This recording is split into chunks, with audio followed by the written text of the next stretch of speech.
What's up, everyone? It's kind of an early start, so I'm kind of getting stuff set up in the background. So, yeah, give me like just a couple minutes to get things going. I'll still be hanging out in chat, but I just want to make sure I got a few other features set up to go. So, yeah, we're going to be starting here pretty soon, like I said. I know it's early. I'm an overachiever. I get it. But, yeah, let me set up, and we'll be back here in like a couple minutes.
All right. I'm done screwing around. We'll start the live stream.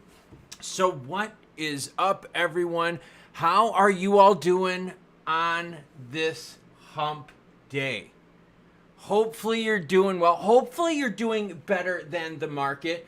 But the big question I'm asking of you, it's at the top of the chat. It's the poll of how are you doing today? With 62% of you saying you are doing great. And that is freaking awesome to read. Hopefully the market does great. I mean, right? I mean, like, let's hope for it. But, come on now. We just got to be realistic. We know Jerome's going to be negative, right? CPI has been hot. PPI has been hot. Trick is in the house. What's up, Trick? How are you doing? Wigbuster Crypto Gold is in the house as well. Now, for everyone out there that says, dude, keep selling your XRP or XLM cheap, I'll keep buying. Don't say that. You want people to hodl so your stuff is worth more. There's plenty out there on the market, trust me, and there's plenty more that's going to be dumped by these centralized entities, so don't wish for people to sell for you to buy cheap. Wish for people to hodl so it drives the price up. So what is the deal going on today? Well, we've got a couple big stories. FOMC meeting. Okay.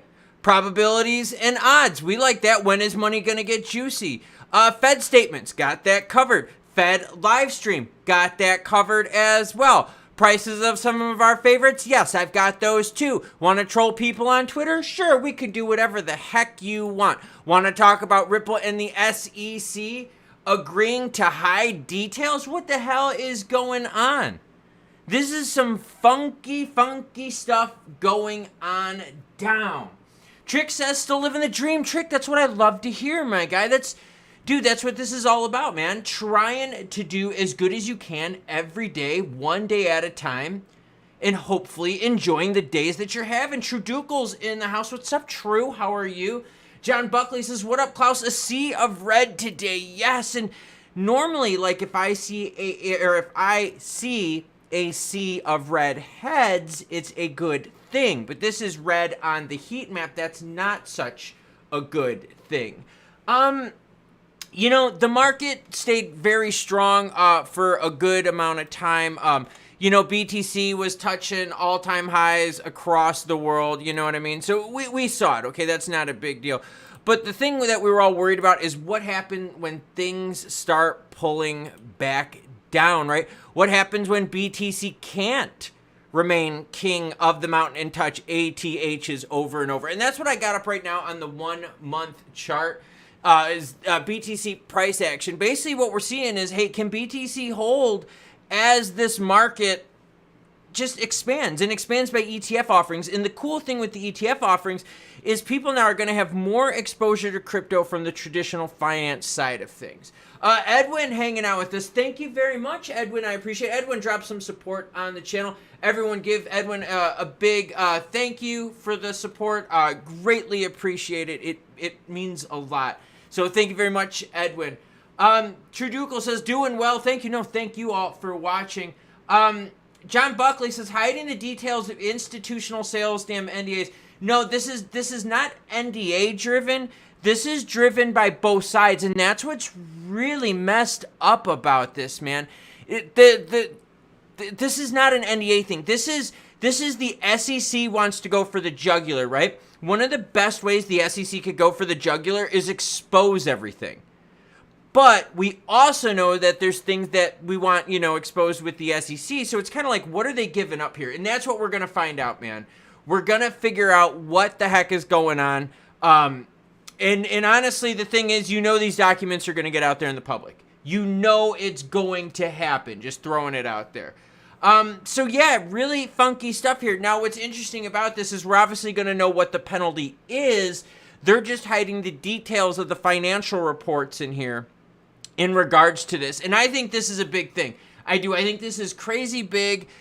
What side is it crazy big for? I don't know, because why would the SEC want this?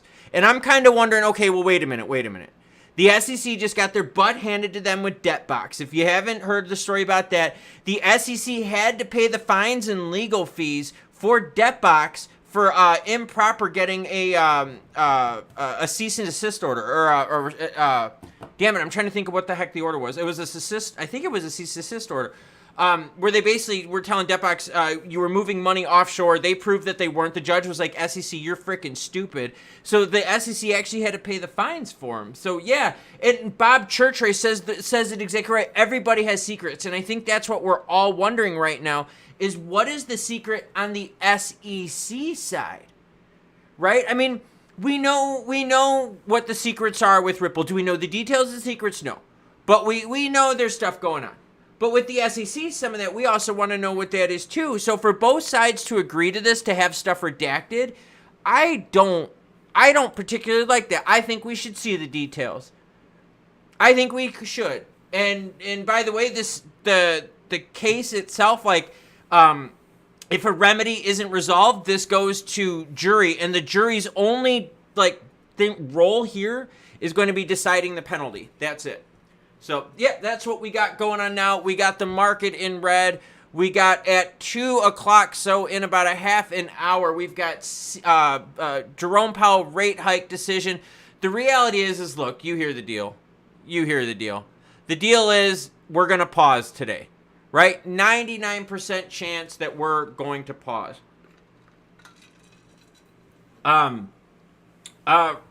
Roy Wolgan says, could an arrangement be a good option for the SEC and Ripple in an agreement?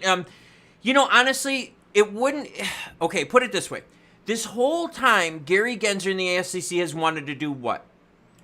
Destroy Ripple. And if not destroy Ripple, at least slow them down to let other people do the same thing, right? Moving money internationally, moving money. Okay, this is what this is about. Control of money, control of power.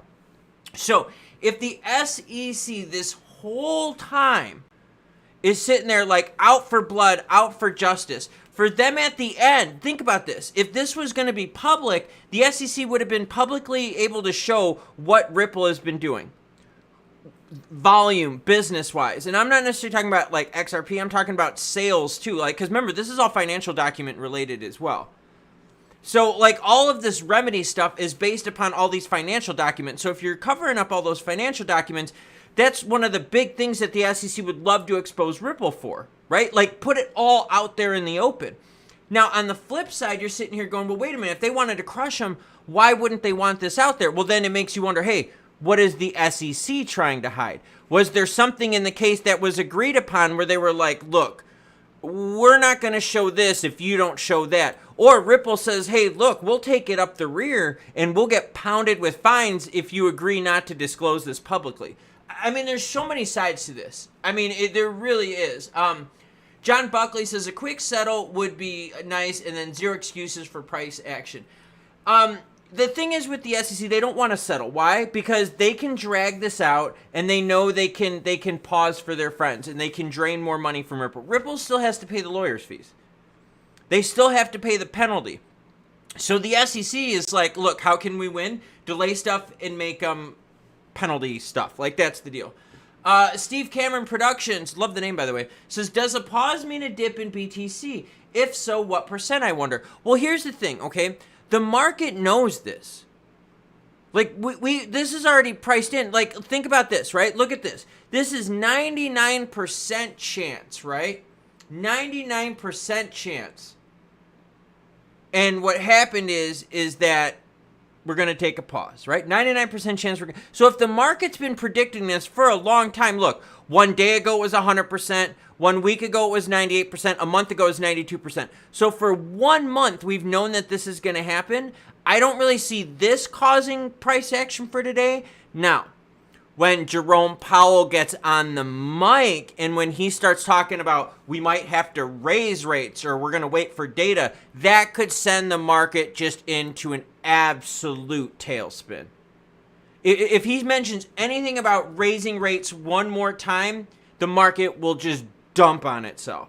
If he says, hey, look, we're going to pause for a while, well, guess what? When you look at the data, we're already predicting pauses for not just March, but for May's contract and a decent chance for a pause in June's contract. So what's very interesting about this is the market is already pricing out these pauses, but the market keeps pushing these dates out. When we were covering this stuff in October, November, even September, we were really looking at the March contract of being a 50% chance of like, yo, we're going to get a rate cut in March. And you guys and gals that have followed this channel for the last however many months, or gosh, forever, you have seen that that percentage of probability is just going down, down, down. Like a good Valentine's date. You like that joke? Thought that was pretty funny. See, we keep it real here. And that's the thing. So the market's expecting this, but what the market is not expecting right now is Jerome Powell to say anything about raising rates. Seriously, that's the one thing today we are just hoping for. Do not say anything about raising rates. Zach says, why, Klaus, why is the SEC hell-bent on Ripple and ignoring the others? Zach, they're not ignoring the others. They went after DebtBox. They went after LBRY. They're going after Coinbase. They're going after Binance. Like, Zach, there's a lot of people. The SEC has named, what are we at, 14 or 17 different cryptos as securities. Oh, they've gone after Decentraland. Dude, there's a slew of them out there, Zach. So, no, it's not just that they're going after Ripple. They're going after a bunch of players out there in the market. Now, the question why is the answer for why is different for each of them. I said it earlier. My personal belief is that the SEC is going after Ripple to crush them or slow them down so that others can take over the moving money space. Moving money is a huge market, man. There is a lot of money to be made in moving money. So if you can make money on it, what is the Fed doing? The Fed is doing Fed Now. Fed Now moves money. Guess what the Fed can do? The Fed can charge for moving money. So if the Fed can charge for moving money, it's like a business. And you're controlling money, and you're controlling the flow of money. That's what this is all about, control and power. By the way, Sniff Goodwin, my dog just heard you said you were going to pause today, and now he's happy AF. I like that. I like that. John Buckley, guys, check out the comments and gals. John Buckley says the SEC got their asses handed them in the DebtBox case. Yes, they did. And that's what I'm saying is they had the DebtBox case thing that came out. And then we got 2 days later, they agreed to redact stuff. Dude, is that the SEC going like, whoa, whoa, whoa, we need to back up? And that's why I got so pissed at Patrick McHenry and the rest of the government losers out there. Because remember, Patrick McHenry was the same one going, oh my gosh, don't make me subpoena you, Gary Gensler. Oh, Mr. Bowtie's like, don't make me subpoena you. And you're like, dude, you didn't. You didn't do jack, man. Now the debt box court comes in and the debt box court is like, yo, SEC, you screwed up. You got an injunction on someone under, like, false premise. That's horrible. Like gross misconduct. Like, that is just disgusting. Meanwhile, this douchebag right here up on the screen is like, don't make me subpoena you, Gensler. Well, guess what? If more people actually followed through with what they said they would do, we wouldn't even be dealing with this crap right now. So I'm super happy with the debt box thing. So John Buckley, thank you so much for bringing that up, because the debt box case is very big, and a lot of people don't realize how much more leverage was gained by debt box. I just wish that douchebags like this up on the screen would actually hold people accountable instead of threatening all the time. You know what happens when you threaten your kids all the time? They still screw up, don't they? They still do the same stupid stuff. Oh, do that one more time and I'll spank you. Oh, do that one more time and I'll ground you. I'll take your Xbox away. Oh, and if you always threaten them but you never follow through, your kids are going to keep abusing you until you actually follow through. So it doesn't matter if you're a kid. It doesn't matter if you're an adult. You have to follow through. And this piece of crap right here on the screen did not follow through. So for everyone that have been watching this channel, you know, I said in the beginning, I said, let them go through their paces. Let them do their thing. We have to give everyone a chance. Then, once they have a chance, they either did good, bad, or average. Well, McHenry did bad because all he did was threaten to do jack shit. So now, instead of people going, oh, but Klaus, you only like one side of the aisle. Oh, you only like one of the... No. I like people performing well. And McHenry, yes, on one side of the aisle, guess what? I gave him a fair chance, just like I give fair chance to everyone else. But if you don't prove your worth, I don't care what side of the aisle you're on, I want you to come out of my house. Oh, that was pretty funny because he's in the house. So, Debtbox is big. So thank you so much for bringing that up, man. That was really nice, man. That was really, really nice.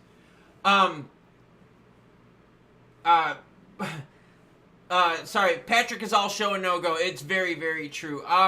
Hope Hump Day turns into Pump Day. I like that one, Vile Leprechaun. That's pretty good. I do dig that. Yeah, I mean, right now you're seeing some big pullback in the market. By the way, we've up on the heat map, we've got the 1 day. In the 1 day, look at that, Sol down big. But guess what? Sol also pumped big. Aptos also pumped big. Avalanche also has made a decent move.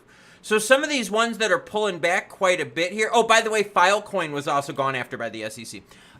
Near Protocol down here too. So, I mean, it is a little rough. Yeah, Stacks is moving. There you go. I got your back, man, Steve. Stacks, look at that. Stacks bucking the trend up 7.3% in the last 24 hours. Toncoin as well, if anyone's gotten into Toncoin. Dog with hat, not with money right now, down 17%. And by the way, too, in case anyone is kind of curious, a few days ago, yes, I did run 51.55 miles in a last standing race.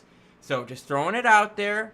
All right, did a little bit of racing out there, had a little bit of fun. You guys know the deal with that. I did. It was actually a whole bunch of fun.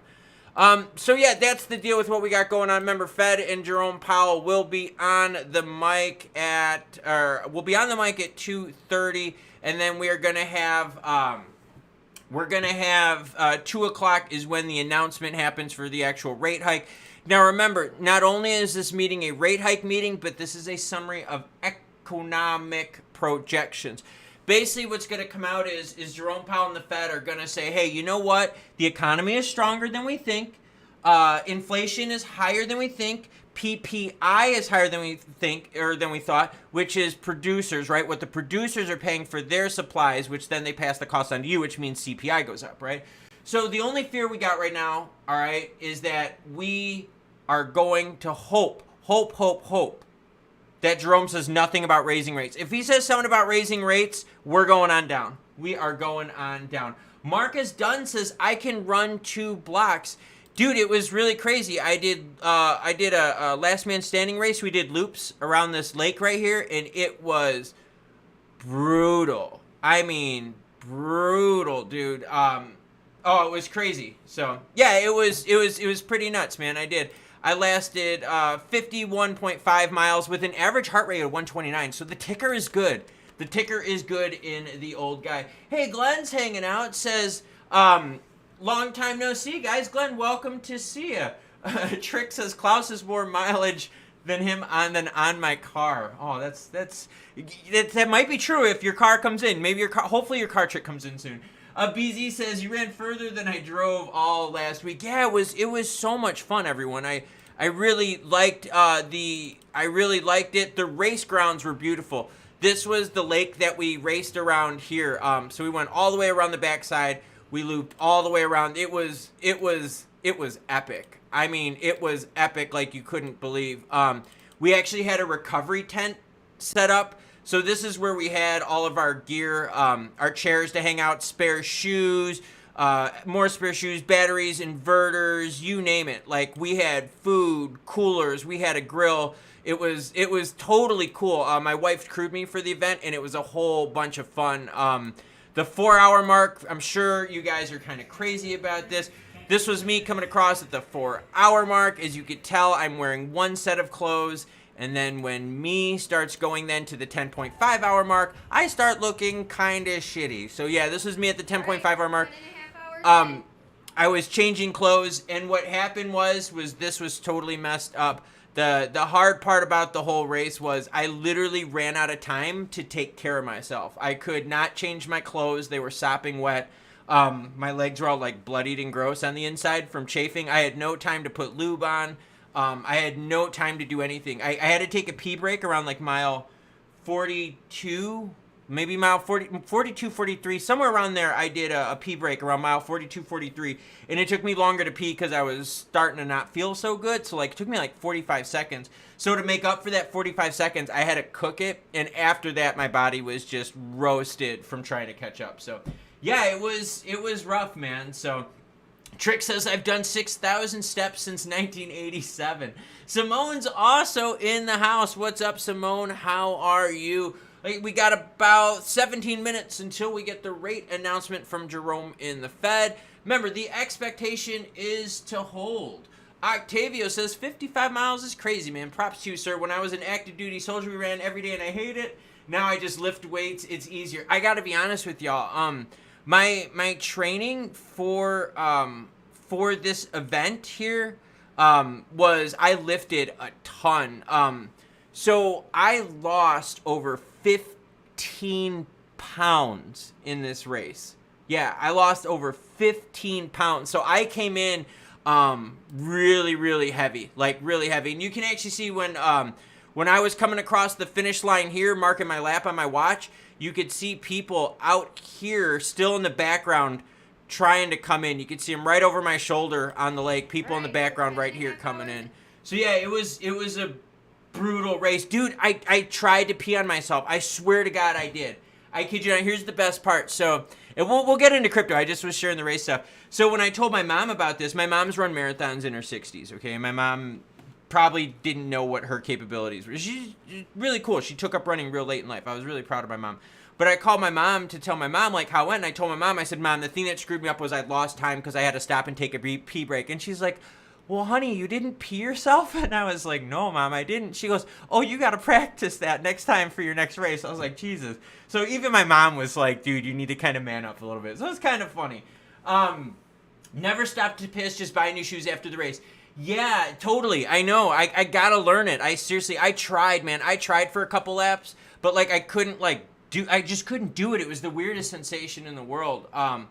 Glenn says, what is your expectation of how the market will react on a hold pause? Okay, hold pause, Glenn, you're going to see exactly what you see on the screen. You're going to see some red, you're going to see some stuff. Because think, the market's gone really nuts. Think of just Bitcoin here over the last 3 months. Dude, that's nuts. Like, that's not healthy either, right? You can't just keep going up and up and up. You have to kind of make some moves that are a little bit more healthy. The fear, Glenn, is that Jerome, yeah, this guy right here says something about raising rates. If he even mentions it once, expect heavy red. Expect heavy red. the market's not expecting him to raise rates at all, okay? Expectations are right now nowhere even close to raising rates. No, we're not even thinking about it right now. Even in, like, if you go to May, like, if something were to go crazy, not even thinking. So if he says something about raising rates, the market's just going to go sideways and poop itself. So I look for the market to kind of find its footing again. You're going to see some winners, stacks, ton. You guys get the deal there, right? You're going to see some winners and losers. But I think you're going to have a little bit of issue with Bitcoin holding for a while if Jerome says anything about raising rates. If he says keep rates paused for longer, I mean, we're starting to price it in, dude. Glenn, like we are. We're starting to price it in right now. If you go to the July contract, okay, so you're talking about like 3.5 months away, or 4 months away, I'm sorry. You're looking at a 50% chance that we're going to have at least one, like, lowering for them. So just kind of throwing it out there. It's just we just don't want him to be too negative. We know he's going to be negative, man. We just don't want him to be too negative. Give me 1 second here. Here we go. John Buckley says, we got to see the clip when you were done and look like death. Okay, so the beginning of the race, right, it was bright outside, obviously, as you guys and gals saw. Yep. This was the end. So at the end, what the tradition is when you bow out, you have to hit the gong. As you can see, it's dark as anything. We got the lights up, and this was all I had in me.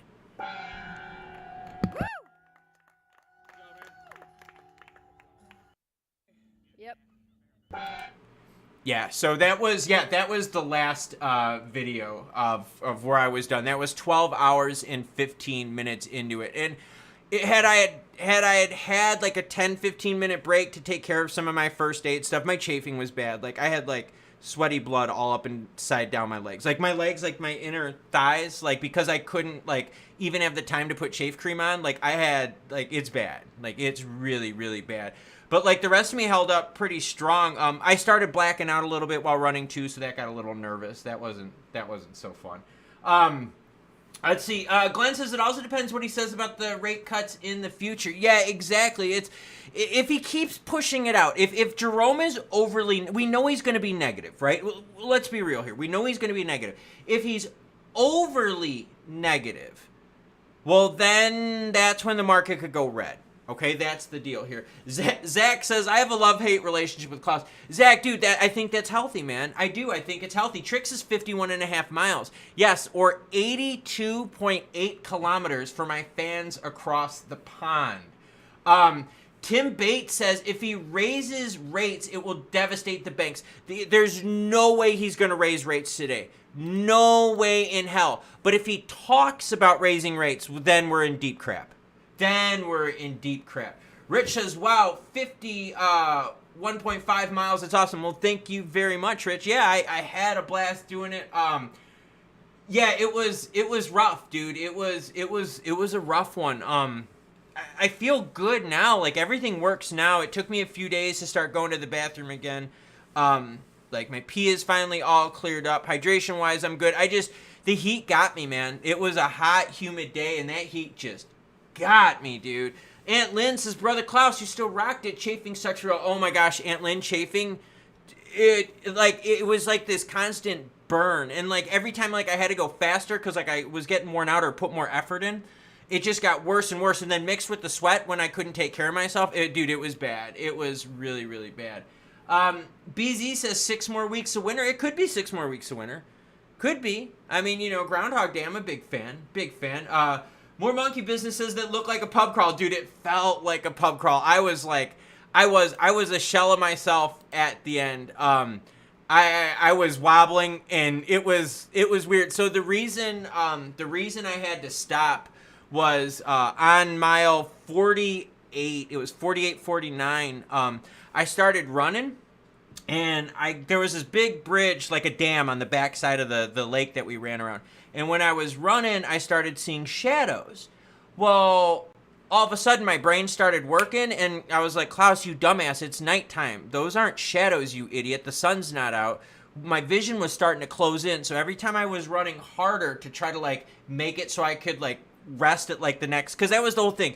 If you crossed the finish line with like 13 minutes, you had 2 minutes to rest before the next lap. So I tried to run harder so I could get to the finish line so I could start taking care of myself. Well, every time I did that, my vision started closing in on me, and I actually started like falling asleep and nodding off while running. It was, dude, it was freaking crazy. I mean, it was just so crazy. But again, Klaus, TMI, I know, but imagine that happening to your nipples. I used to run marathons. Oh, I use coverings. I do. I have a whole checklist, but the problem was, Antlin, we ran out of time. The last like 5-6 laps, I only had like a minute or so to recover. So during that minute, we were icing me down. I was taking fluids. I was like eating a bite of this or that here and there. We just didn't have enough time. And dude, the pee break got me, man. The pee break totally got me. Holy crap. Big Country says, congratulations on your race, Klaus, getting my extra powder ready in case Jerome is hawkish.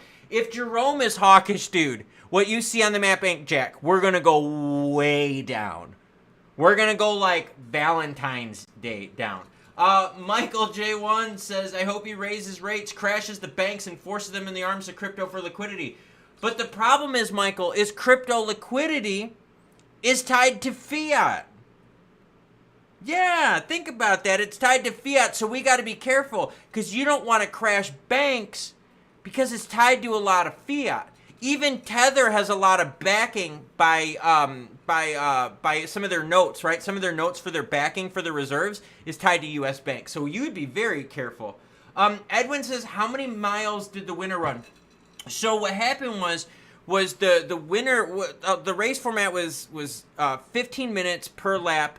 1.05 miles every 15 minutes, okay? And if you got there in 10 minutes, you had 5 minutes to chill. If you got there in 14 minutes, 45 seconds, you had 15 seconds to chill. So it was a format for 24 hours, right? And then the last, if at 24 hours there was more than one person left, it was a sprint to the finish. So we actually had, I think it was 7 people break the course record. 2 people went 100 miles, and the guys that did 100 mile, the winner, right? The winner that did mile like 101, right?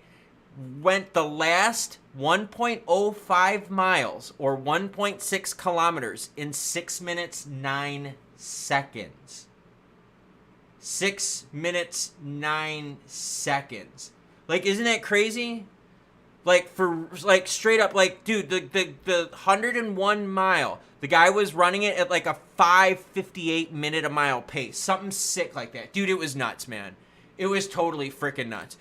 Speaking of nuts, by the way, you're going to find out real soon here what the Fed is doing because they're going to post their statement here in about 7 minutes, everyone. Let me take a quick hydration break here. For those of you watching, you might want to take a quick hydration break as well. And look, I have one of my favorite viewers. Look in the chat, everyone. Come on now, let's just do it. Let's be fair. In the chat, we've got someone that says, Klaus Fud Clown, XRP is king, Klaus is clown. Now, if you have so much dedication in your life to name your YouTube handle Klaus Fud Clown, I might be your biggest fan. I might get that tattooed on my booty because I might be a big fan. So let's throw it out there to the haters that spend so much time that they have to change their profile name to include my name in it. Thank you so much. Michael J1 says, buy some puts on bank stock. Ooh. Ooh. Or let's just short the hell out of bank stocks right now. Oh. I bet you could. Regional banks. Michael, if you were to do it, try to focus on regional banks. That would be the best thing in the world. Aunt Lynn says, can I have a moderator's wrench? You know, and Simone says he is dedicated. Yeah, it's funny, man. Like, I guess, like, I always say this. It's like, you know you're doing the right thing if people are giving you crap for it. Right? I mean, think about that. Because it's not about telling people what they want to hear. It's about telling people what the situation is. And if in life certain things don't sit with you right, then that's okay. But yeah, I think it's kind of funny. Let's see. Trick is hanging out with us. Dude, your name is Klaus Fudclown. That is, see, I'm telling you, man, that's dedication. Like, and like that helps me out. I like it. I like it. I'm a total fan of it. So we've got about 5 minutes now until the rate decision comes in. We're looking at a pause, all right? We're looking at a pause. And remember, what does this all stem from? It stems from the idea that housing and the cost that we're paying is just too high. As long as all of that, the housing especially, stays high, and energy is going up, by the way, too. If housing and energy keep staying high, then we're going to have problems for longer. And the longer we have problems, the longer they're going to keep rates high. I tell my wife for years what she wants to hear. Yeah, I know. I mean, I get it, but with this, I got to bring the news whether it's good or bad. Right? And you know what? That's what bothers me is you know as well as I do, okay? You know as well as I do. There are people on this heat map going, oh, we're going to melt faces. Oh, XRP is going to destroy everyone. And they're looking at the same charts. They're looking at the same stuff going, look at how bullish this looks. And we're like, dude, what are you talking about, man? Like, come on now. Oh, the Rev is hanging out with us. Robert Melvin says, way to go, Klaus, Agent 69. Yeah, and number 69 was my actual race number. I didn't pick it. They assigned that to me. So how freaking funny is that, man? I love it. Aunt Lynn says, Klaus, I'm the biggest XRP bull in the room. I appreciate your balanced perspective.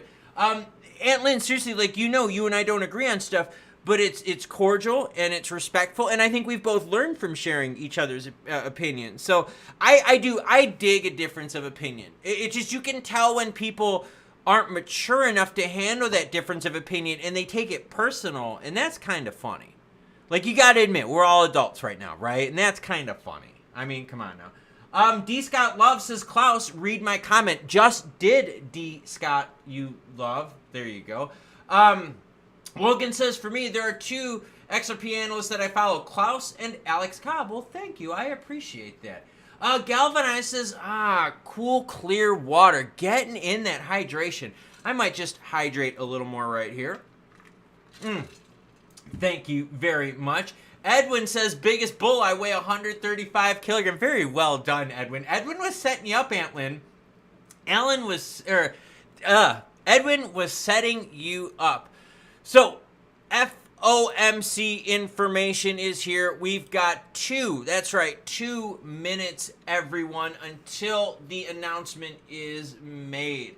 I'm going to be very, very interested to see and listen to Jerome. He was kind of an ass this last time on the mic. The time before he was worse. The time before he was way worse. I want to see his demeanor. I do. I want to see. I want to see a demeanor. Let's just hope he's not too negative, right? Let's hope he's not too hawkish. If he's too hawkish, then I think we're gonna have some problems. I really do. Eric says same. I'm holding a lot of XRP. I also appreciate Klaus. It's called being a grown-up. Yeah, like, dude, like, seriously, like, I never understood, and that was my whole thing, right, with both sides of the aisle. Dude, like, I do play it fair. Like, seriously, I do. I give everyone a chance, even if I know, like, where you come from maybe isn't where, like, my beliefs are. I'm always open to listen because there's so much I can learn from other people, other cultures, and other experiences. So when McHenry was sitting here threatening Gary all this time, and he didn't do anything about it, I'm like, dude, you're a piece. All right, and I was giving McHenry, right? I was telling everyone, let's give McHenry the benefit of the doubt, see what happens. Jerome got grilled in front of the Senate, I think, like a month ago. I think it was like a month ago. It may have even been longer ago. It may have even been like 6 weeks or so. The decision is about to come out any second. When it does, I am going to read it for you. We're looking for this one right here. And you see the asterisk right there? That is summary of economic projections, and here we go. We got it, everyone. To support these goals, the committee decided to maintain, so they paused. Let's write this down real quick here. Pause. It is official. Pause. There we go. Ben dropping in support for the channel. Thank you very much. Ben says, hey, Klaus, hope you are well. Ben, saw your email and replied to it. Love the car stuff, my guy. You piqued my interest with the car stuff. And as customary in this channel, please give a big thank you to Ben for supporting us as well. I greatly appreciate it. been another fan from across the pond. So what happened here? Jerome Powell paused, okay? What we're concerned with in here, let's go over this real quick here. Recent indicators suggest that economic activity has been expanding at a solid pace. Job gains remain strong and unemployment remain low. Inflation has eased over the past year but remains elevated. This kind of sounds like, I don't know, I kind of am getting the vibe here that Jerome's like, dude, I'm going to drop some negative words on you. I'm really starting to pick up the vibe here with Jerome being a bit negative coming up here. Because look, I mean, they're flat out saying, hold on, let me get that for you here. They're flat out saying, all right, inflation has eased over the past year but remains elevated. Unemployment is low, which means rate hikes aren't really affecting the consumer as much. The economy is expanding at a solid pace. Job gains have remained strong. All of these are not good to fight inflation. If people are making money, okay, if people are making like a lot of money, that means they can afford more, right? So like if jobs are still paying more, if unemployment was low, it means you got more people to spend money. Well, if you have more people that spend money, what happens? Right? That's the demand going up. Well, what happens if the demand goes up? Usually, right, price goes up because you're not seeing the supply go up. So you're just going to see people charging more and more and more. This is very interesting. This is very, very interesting. Yeah, Trick chimes in. UK inflation 3.4. Thank you for bringing that up, Trick. And let's do that. I've got that. I got that handy. Here you go. I got your back, Trick. Here, what Trick is talking about is this here. Okay, so the UK also is running into these issues here. This is 3.4. Now, when the UK issue, you look at this. Right? Look how bad it got, though. And that's the problem. That is a real big problem. Ben says, hey, I'll hope everyone is well. Yeah, seriously, the majority of people are saying today, well, 49% that they're doing great. I think maybe people were expecting a little bit more goodness with the market, but here's the problem. It's just if inflation stays high, central bank rates are going to stay high. You know, Bank of England rates are going to stay high. And that sucks because if you're buying a car, you're buying a house, etc., etc., etc., stuff is going to be more expensive. Now, in terms of what we're looking at from now on, we're looking over the idea of hopefully Jerome stays pleasant with us, right? Let's just hope he's not negative. But if housing stays high, and you know he's going to talk about housing today, you know what else is going to happen? He's going to talk about the economy being strong. He's going to talk about, oh, wait, we're not going to make any choices ahead of time. We're going to let the data talk for itself. So this is kind of crap. You know what I mean? Like, we know what's happening. We just don't want him to be negative. Phil D says, thank you for all your no BS info. Because of your truth, I was able to move my XRP into Tau, Render, and Fetch AI. Now I'm up 4x. Dude, rock on, man. I love hearing that, Phil D. Thank you for the share. Let's see. Wigbust is chiming in, hanging out with Ben. I'd love to see y'all hanging out with each other in the chat. That's very cool. That's very cool. I like when this kind of stuff happens. Looking at BTC's reaction on this because we know Homegirl pulls the market up and down. Let's put the 5-minute chart in and see here. Yeah, I mean, we were expecting it. We were already pricing it in. 99% chance, obviously, not a big deal. So we're definitely looking more into June, July for the first rate cut. At the earliest. I think it was Trick. I think Trick was the one that said his thought was no rate cuts in 2024, period. That would be rough, man. That would definitely be a rough one. That would suppress a lot of venture capital money flowing into the crypto markets. But some of the other things we've been talking about right now is Ripple and the SEC agreeing to seal details in the remedies. That's kind of messed up because we know the SEC wants blood. Let's see. See, okay, here's the... I'm going to read a little White Lotus comment. We'll talk about this. White Lotus said, it's going to go well. Stop being negative for once, Klaus. Have the day off. It's going to be fine. You watch. I don't know what you're talking about being negative. I'm basically telling you that there was a 99% chance that they were going to pause. Then all of a sudden they come out and they did pause. I'm telling you, hey, the market will react badly if he's negative, which is totally true. I said, hey, if he's optimistic, the market will be decent with that. And I think that's bringing news on both sides. And Trick said, yes, I did say that. Yeah, Trick, that's okay. If Trick is thinking, hey, look, no hits at all, like no hits at all this year on lowering of these rates, we're going to be in a world of hurt for a while. Right now, I think what all of us are expecting is 2 at most. Optimistic would be 3, pessimistic would be 1, 0 would be we are in deep, deep crap. Now, what we do have, Trick, and this is based on the article you sent me, and don't worry, I have it saved, but we do have an election year this year, and that's exactly what Aunt Lynn said. It's an election year. It's a bull market in a recession. Expect volatility. And expect the markets to move dramatically the closer we get to election day. Now, it's not just the United States. It's a whole bunch of countries out there. Trick sent me this article, and I'm not gonna ruin it yet because I've been sitting on it for a while. But basically, Trick sent me this article about how like this is like the election super cycle year. So many countries, so many big elections happening this year that you're gonna see massive volatility. Oh, look, Mep is in the house. What is up, Mep? How are you doing? Everyone give Mep a big hello. Mep's a big OG fan. Glenn says, no, he ain't negative, just being realistic. Yeah, I totally being realistic. What people don't understand, or what a lot of people don't understand, is if crypto was like super bullish, I mean like crazy bullish, right?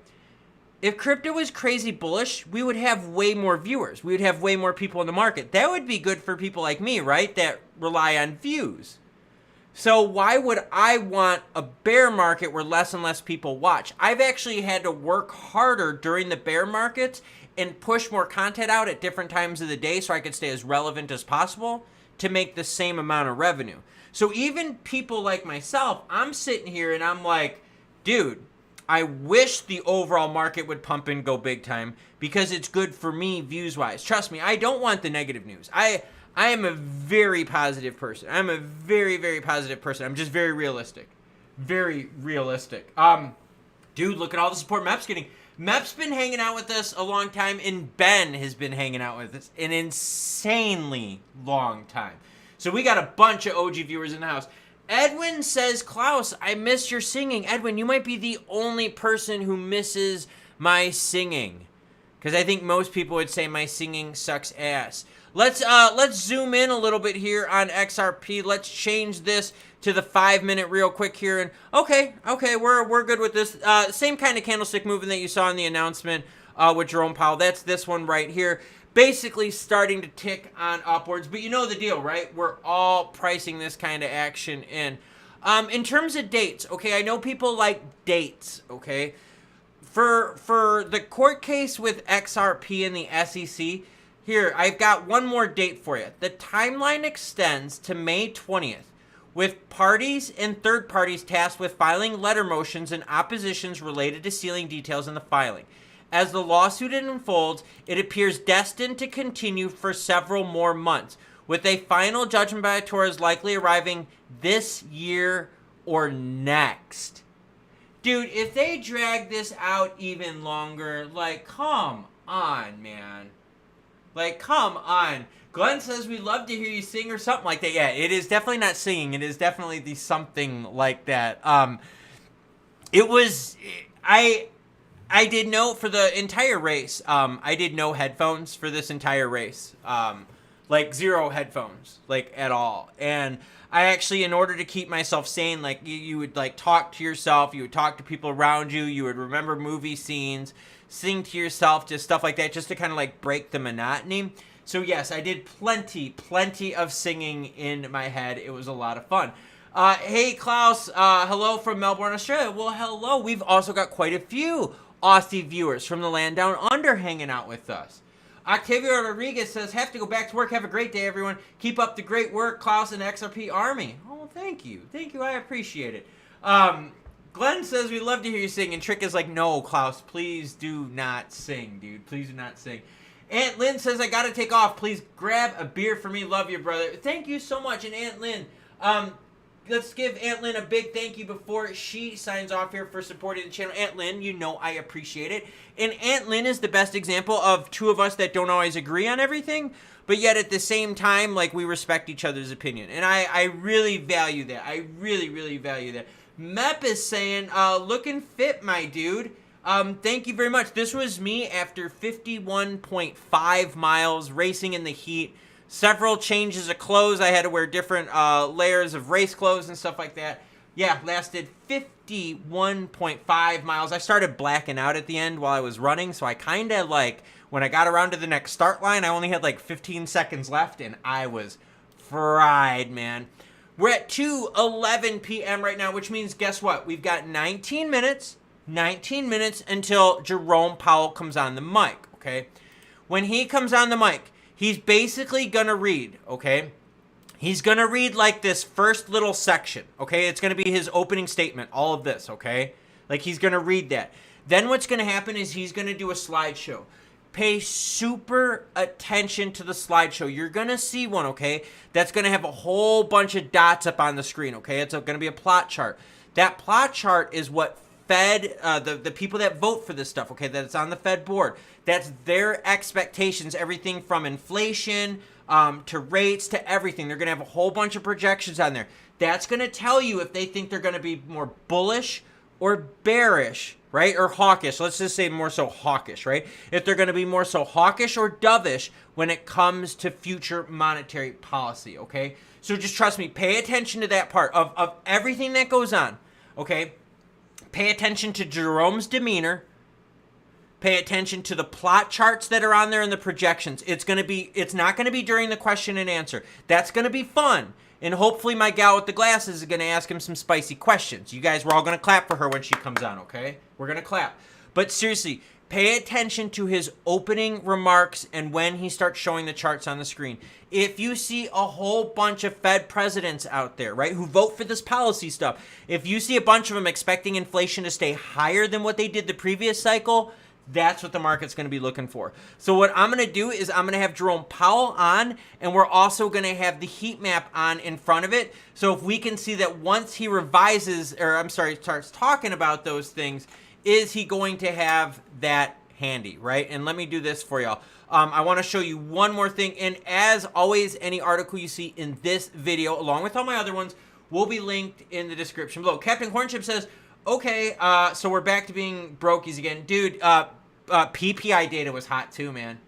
PPI data was hot. Aunt Lynn says, have a great day, everyone. Aunt Lynn, thank you so much for hanging out with us. Let me do this one. Let me do this here. No. Cancel. Let's do this. Let's open up our FOMC meeting notes here. Let's do that real quick here. Give me a second here. We're going to open that up because what I want to look at is this. Give me a second here. I want to find the right ones here. Here we go. This is what we're looking at for, okay? This stuff is all linked down below. If you guys really want to start looking and making plays in the future, I know some of you guys are big into options. I know some of you guys and gals are big into shorts, okay? I know that, okay? So use some of this data, okay? I've got it on the screen. This is what their projections are. So like right here, see PCE, right? PCE inflation numbers. They're still looking, look at that, 2025 still being maybe on the higher side, 2024 staying high at 2.9. All right, so we're going to be looking at these projections right here. All right, look, upper end of range, what they're expecting for long-term, for unemployment and stuff like that. This is all the data that you have been looking for, okay? Just throwing it out there. All right. Oh, Captain Cornchip brings one out. Says, I'm officially announcing I will no longer be hodling the shitcoin known as XRP. I will, however, begin trading it like a 2-cent ho-ho. There you go. Does that count as singing?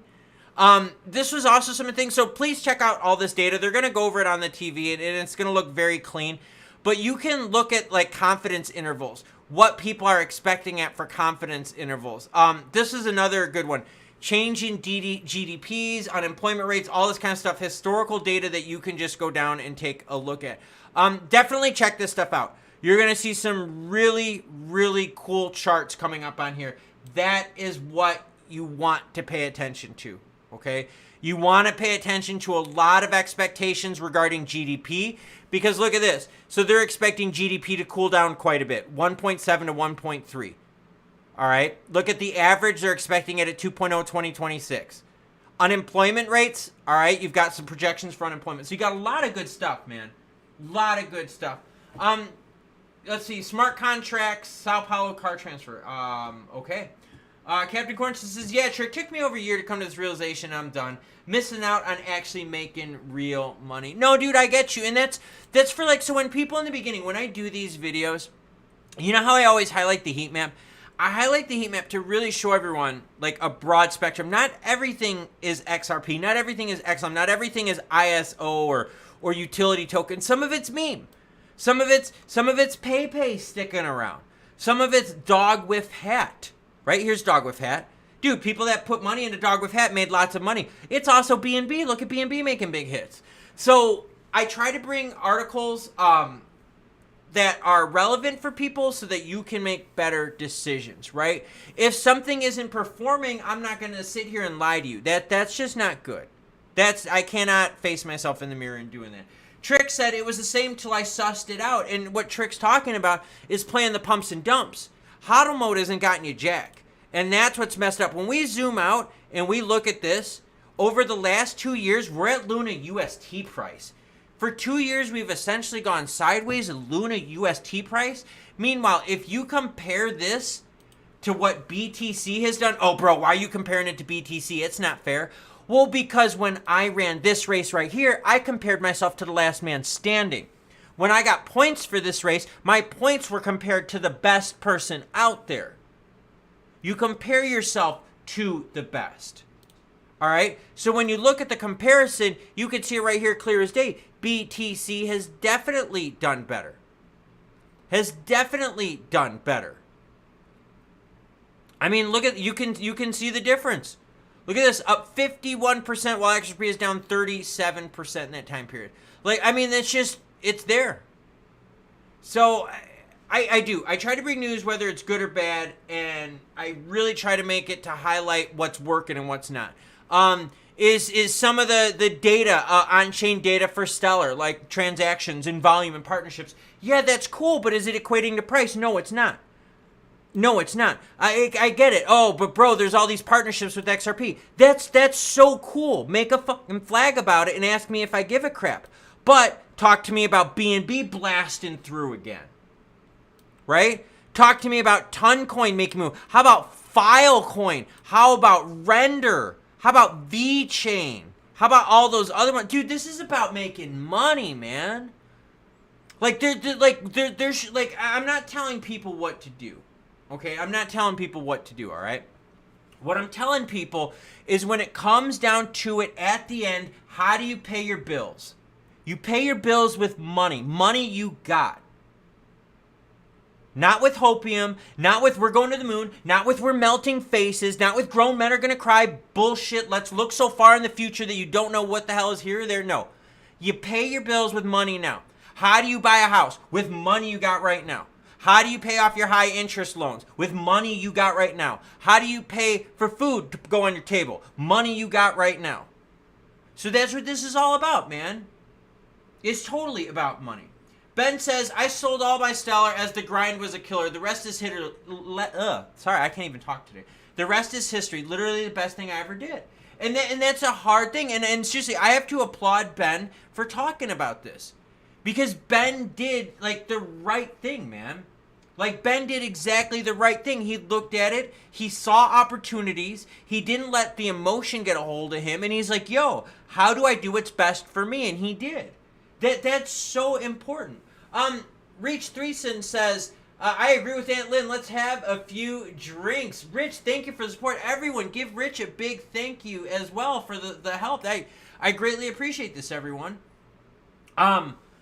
Allison Moser Pereira says, Stellar will sign Sorban Phase 2 just started yesterday. Yeah, but dude, everyone else has smart contracts. Look at all these players on the heat map. A lot of them have smart contracts. A lot of them move money for cheap, so what's so special about it? And I think that's what people are starting to sniff out when it comes to XRP and automated market makers. Automated market maker Stellar already has that. Did that help them out price-wise? Hell no. They're in the basement at 12.5 cents. People are like, well, why isn't XLM moving? Because people are moving on because they're seeing other gains. They're seeing other competition in the market. This is like the whole deal in life. If there is something you can make money on, it will invite competition. It will invite competition. So when it comes to moving money, I don't care if it's peer-to-peer, business-to-business. If you can make money on that, there's going to be competition. Well, what happened? Other people are moving money too. Other people are putting crypto on their books. People are making moves. Glenn says, I sold my XRP when the Taurus pump, still didn't buy again. Dude, exactly.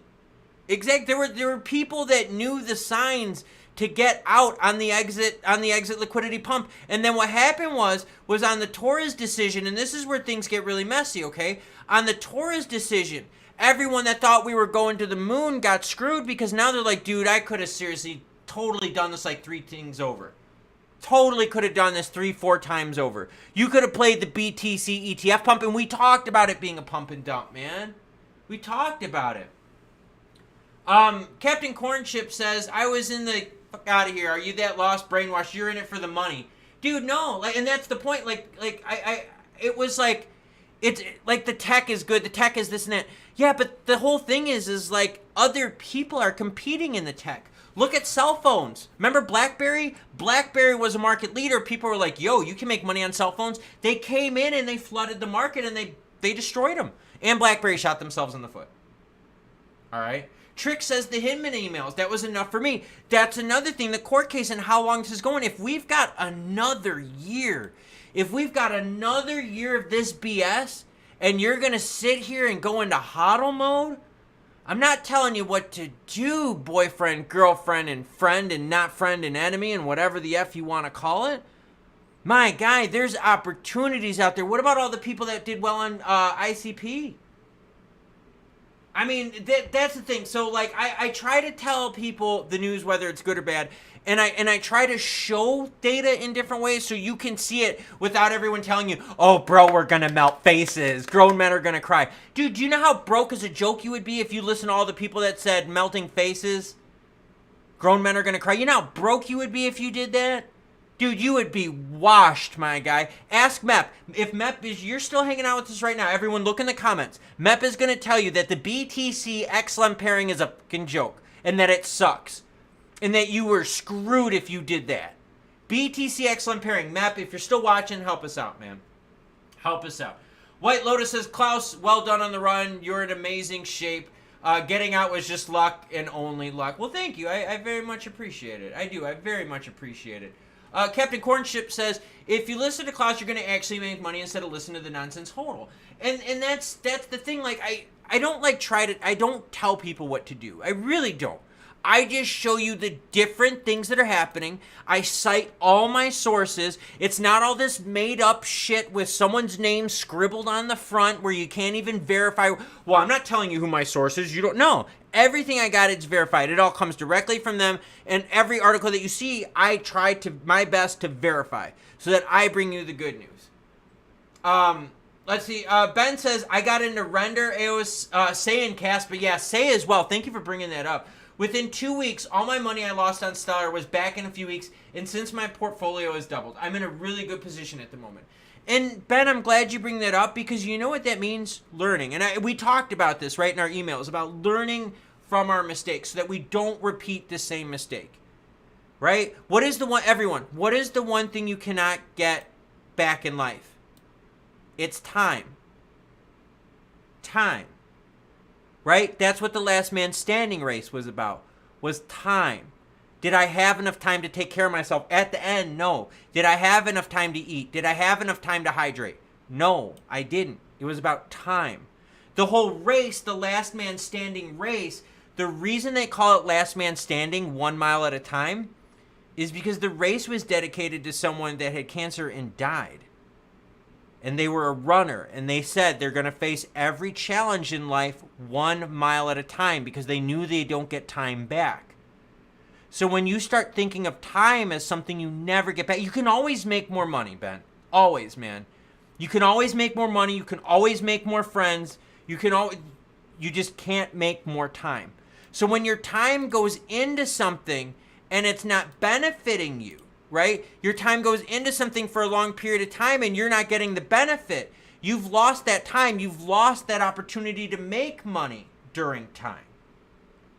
So I just wanted to make sure that people understand like where I come from with that, okay?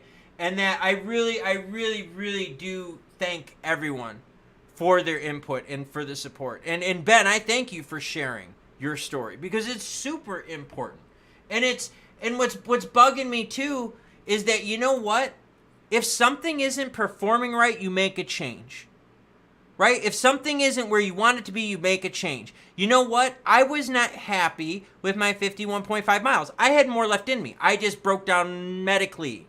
Best way to put it. If I had 10, 15 minutes, I could have run another 15, 20 miles. If I had 10, 15 minutes to eat, change my shorts, apply body lube, take care of a few blisters, dude, I would have been fine. I would have been fine. But I didn't. Right? So I'm going to make a plan. If something didn't work, you make a plan, you make it better. Guess what, everyone? I've got a plan right here. I got a plan right here. Look, I've got it right here up on the screen. It's not even a week since race day. And I've already got my race plan up, ready to go. Right? You improve, man. You improve. All right? That's the deal. It's about improving. So we've got 3 minutes until Jerome Powell gets on the mic. That's the deal, everyone. Let me mute this right here. When Jerome Powell does go on the mic, what I'm going to do is I am going to get rid of myself. I'm going to still hang out in chat. You guys know how that goes. I'm still hanging out in chat. But yeah, let's see what happens with Jerome Powell today. Let's hope he's not too negative, man. I really do. I really hope he's not too negative. And you know, for White Lotus and Klaus Fudclown, which is funny. It's not about like XRP being king or any of this crap. Dude, it's about making money, man. It's about making money in the time that you have. All right? I don't care if I've missed out on this. I don't care if I've missed out on that. All I care about is what opportunities in life have I made. Right? That's what it's all about. Can you stack more wins than losses? Right? Can you stack more wins than losses? And that's the key. Ben says, I didn't like how the XLM circulating supply was going up while my balance was going down. XLM may have another run, but there's other projects out there with hype that are moving. And that's true. That's very true, Ben. And I think that's what it came down to was for the amount that was being dumped into the circulating supply. And the same thing's true for XRP. As more and more gets dumped into the circulating supply, do you believe that Ripple and the community that's getting that supply is doing the best with it? Are they using the support from the public as good as they can? We recently learned that Ripple sells XRP to buy back private shares of stock. That's messed up for XRP holders. And any XRP holders that defend that, you have some messed up morals. Messed up, but you probably have like inverted morals or values. They did. They sold XRP to buy back stock for private shareholders, which means they screwed over XRP holders to help people that invested into Ripple, the company, directly. Someone please defend that and tell me how that's good for XRP. That's just a joke, man. Just a joke. But a couple minutes here, we got Jerome Powell coming on the mic. Like I said, pay attention to his opening statement and pay attention to the charts on the screen, the projections. We're going to make sure that I overlay stuff, okay? I'm going to overlay the heat map on it so that when he starts showing the projections and the charts, we see if the market reacts to it. And we'll also see if the market reacts to his, if he's hawkish or if he's dovish, right? Let me get a quick drink here. All right, let's see. Captain Cornchip says, Clown, I've been holding for 5 years. I bought 5K of SHX, been doing better. And that's the whole thing, man. Maybe that's the whole thing. Dumb things you see says, and we're going to get, maybe they do it to invest in the company. They sell XRP to build, acquire things. Yeah, but it's not helping out the XRP holder, and that's the worst thing. They're just liquidating the XRP holdings. Not liquidating, they're adding to the circulating supply. Yeah, they actually are liquidating their holdings. All right, let's see what happens here. Oh, LGB FJB. Nice. Nice. Nice. Mucho Nacho Lambo soon, then get a white one. I always like this. XRP will pump when the financial system changes. What financial system is going to change? The whole world is in debt. Like, dude, the whole world, what are we going to do? Default on each other? So then we're all, what, at net zero? Dude, come on now, man. Like, you can tell the people out there that have been brainwashed by those channels that say melting faces and moon. You can tell the people have been brainwashed. It is a joke. I got you, Denver ASL. LGBFJB. I can read that out loud. I appreciate it. There's my gal right there. I can tell who she is. She's hanging out. She's front row now, by the way. When we first started watching this, she was getting a little seat action back here. They moved her up quite a bit. And she always gets a question, too. She does. She always gets a question. Oh, here he is. Time to mute it.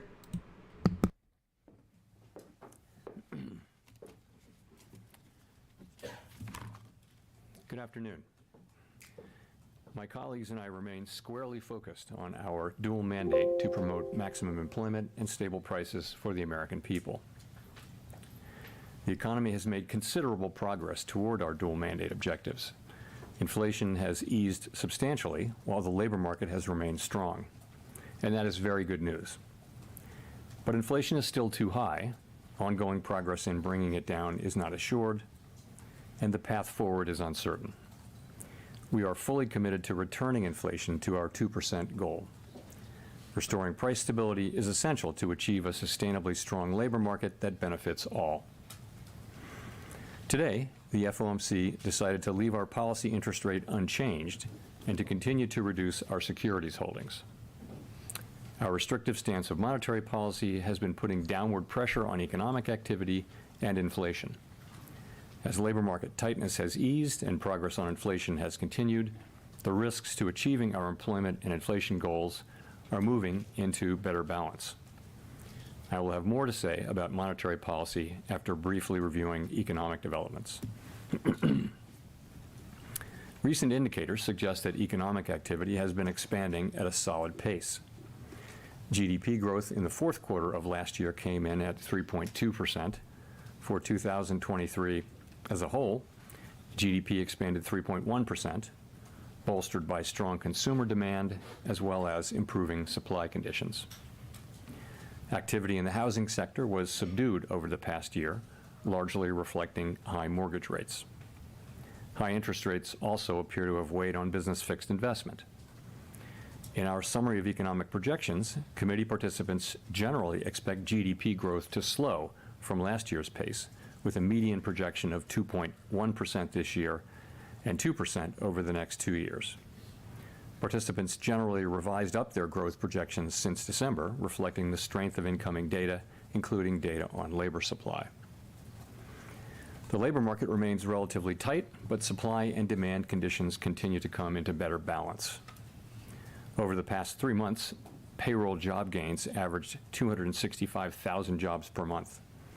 The unemployment rate has edged up but remains low at 3.9%. Strong job creation has been accompanied by an increase in the supply of workers, reflecting increases in participation among individuals aged 25 to 54 years, and a continued strong pace of immigration. Nominal wage growth has been easing and job vacancies have declined. Although the jobs to workers gap has narrowed, labor demand still exceeds the supply of available workers. FOMC participants expect the rebalancing in the labor market to continue, easing upward pressure on inflation. The median unemployment rate projection in the SEP is 4.0% at the end of this year and 4.1% at the end of next year. Inflation has eased notably over the past year, but remains above our longer-run goal of 2%. Estimates based on the Consumer Price Index and other data indicate that total PCE prices rose 2.5% over the 12 months ending in February, and that excluding the volatile food and energy categories, core PCE prices rose 2.8%. Longer-term inflation expectations appear to remain well anchored, as reflected in a broad range of surveys of households, businesses, and forecasters, as well as from measures from financial markets. The median projection in the SEP for total PCE inflation falls to 2.4% this year, 2.2% next year, and 2% in 2026. The Fed's monetary policy actions are guided by our mandate to promote maximum employment and stable prices for the American people.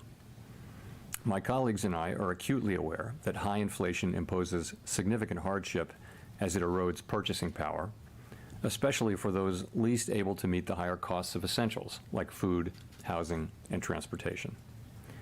We are strongly committed to returning inflation to our 2% objective. The committee decided at today's meeting to maintain the target range for the federal funds rate at 5.25% to 5.5%, and to continue the process of significantly reducing our securities holdings. As labor market tightness has eased and progress on inflation has continued, the risks to achieving our employment and inflation goals are coming into better balance. We believe that our policy rate is likely at its peak for this tightening cycle, and that, if the economy evolves broadly as expected, it will likely be appropriate to begin dialing back policy restraint at some point this year. The economic outlook is uncertain, however, and we remain highly attentive to inflation risks. He said it peaked this year. This is good. Range for the federal funds rate for longer, if appropriate. We know that reducing policy restraint too soon or too much could result in a reversal of the progress we have seen on inflation and ultimately require even tighter policy to get inflation back to 2%. At the same time, reducing policy restraint too late or too little could unduly weaken economic activity and employment. In considering any adjustments to the target range for the federal funds rate, the committee will carefully assess incoming data, the evolving outlook, and the balance of risks. The committee does not expect it will be appropriate to reduce the target range until it has gained greater confidence that inflation is moving sustainably down toward 2%. Of course, we're committed to both sides of our dual mandate, and an unexpected weakening in the labor market could also warrant a policy response. We will continue to make our decisions meeting by meeting. In our SEP, FOMC participants wrote down their individual assessments of an appropriate path for the federal funds rate based on what each participant judges to be the most likely scenario going forward. If the economy evolves as projected, the median participant projects that the appropriate level of the federal funds rate will be 4.6% at the end of this year, 3.9% at the end of 2025, and 3.1% at the end of 2026, still above the median longer-term funds rate. These projections are not a committee decision or plan. If the economy does not evolve as projected, the path for policy will adjust as appropriate to foster our maximum employment and price stability goals. Turning to our balance sheet, our securities holdings have declined by nearly $1.5 trillion since the committee began reducing our portfolio. At this meeting, we discussed issues related to slowing the pace of decline in our securities holdings. While we did not make any decisions today on this, the general sense of the committee is that it will be appropriate to slow the pace of runoff fairly soon, consistent with the plans we previously issued. The decision to slow the pace of runoff does not mean that our balance sheet will ultimately shrink by less than it would otherwise, but rather allows us to approach that ultimate level more gradually. In particular, slowing the pace of runoff will help ensure a smooth transition, reducing the possibility that money markets experience stress and thereby facilitating the ongoing decline in our securities holdings consistent with reaching the appropriate level of ample reserves. We remain committed to bringing inflation back down to our 2% goal and to keeping our longer-term inflation expectations well anchored. Restoring price stability is essential to set the stage for achieving maximum employment and price stability over the long term. To conclude, we understand that our actions affect communities, families, and businesses across the country. Everything we do is in service to our public mission. We at the Fed will do everything we can to achieve our maximum employment and price stability goals. Thank you. Thank you. Microphone, right. Steve Leisman, CNBC. Mr. Chairman, the projections show somewhat higher core inflation. They also show somewhat stronger growth. What should we infer from this notion that on average rates were kept the same this year, but inflation is higher and growth is higher? Does it mean more tolerance for higher inflation and less of a willingness to slow the economy to achieve that target? Well, it doesn't. No, it doesn't mean that. What it means is that we've seen incoming as I pointed out in my opening remarks. We did mark up our growth forecast, and so have many other forecasters. So the economy is performing well. And the inflation data came in a little bit higher as a separate matter, and I think that caused people to write up their inflation. But nonetheless, we continue to make good progress on bringing inflation down. And so. When you, just to follow up, when you say that you're willing to either maintain the rate for longer, what is the tolerance of the Federal Reserve for inflation coming in above its 2% target? So we're strongly committed to bringing inflation down to 2% over time. That is our goal, and we will achieve that goal. Markets believe we will achieve that goal, and they should believe that, because that's what will happen over time. But we stress over time, and so I think we're making projections that do show that happening, and we're committed to that outcome, and we will bring it about. Rachel. Hi, Chair Powell, Rachel Siegel from the Washington Post. Thanks for taking our questions. You and others have been saying that relief on housing inflation is coming, but it still hasn't shown up meaningfully in the CPI or the PCE. Does that challenge your assumption about when the shift will finally break through, since it hasn't at that point? So I think there's some confidence that the market rents, lower market rent increases that we're seeing will show up in measures of housing services inflation over time. There's a little bit of uncertainty about when that will happen, but there's real confidence that they will show up eventually over time. But again, uncertainty about the exact timing of that. Okay. And will you be able to get overall inflation down to target if housing doesn't break through quickly, and does that affect the timing for eventual cuts this year? We will get aggregate inflation down to 2% over time. We will. And I would assume that what we'll continue to see is we'll see goods prices coming into a new equilibrium where they're going down perhaps not as quickly as they had been earlier this year, where housing services inflation will come back down as current market rents are suggesting will happen, and where non-housing services will move back down. Some combination of those three things, and it may be different from the combination we had before the pandemic, will be achieved and will bring inflation back down to 2% sustainably.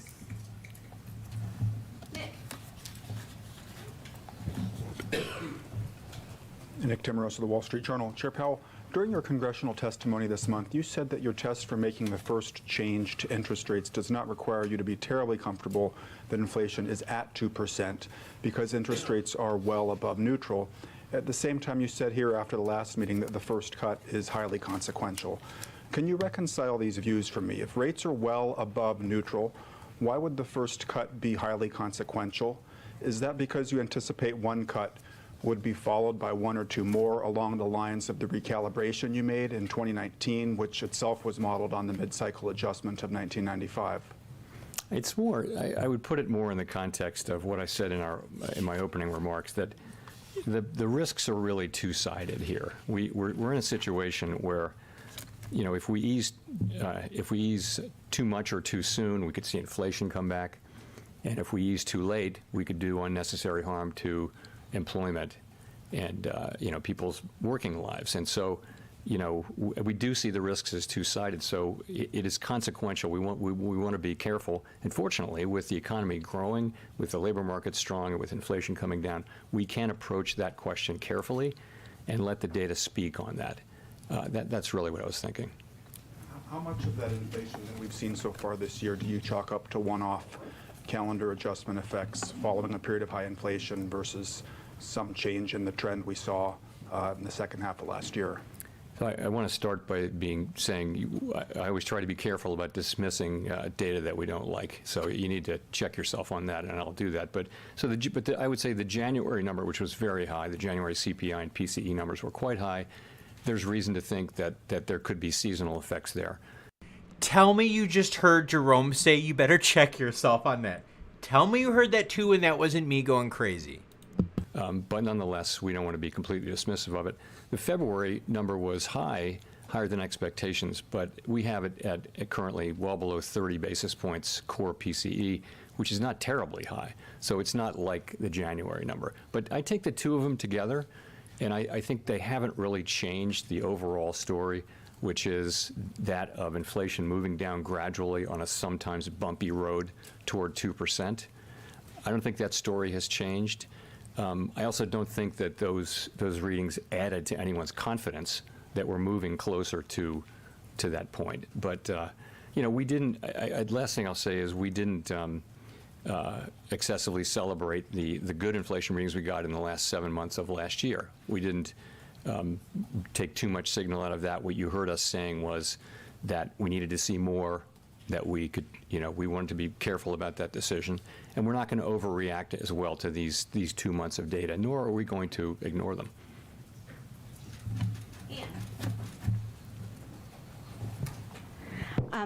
Hi, yes, Chair Powell. Could you speak a little bit more about the timing?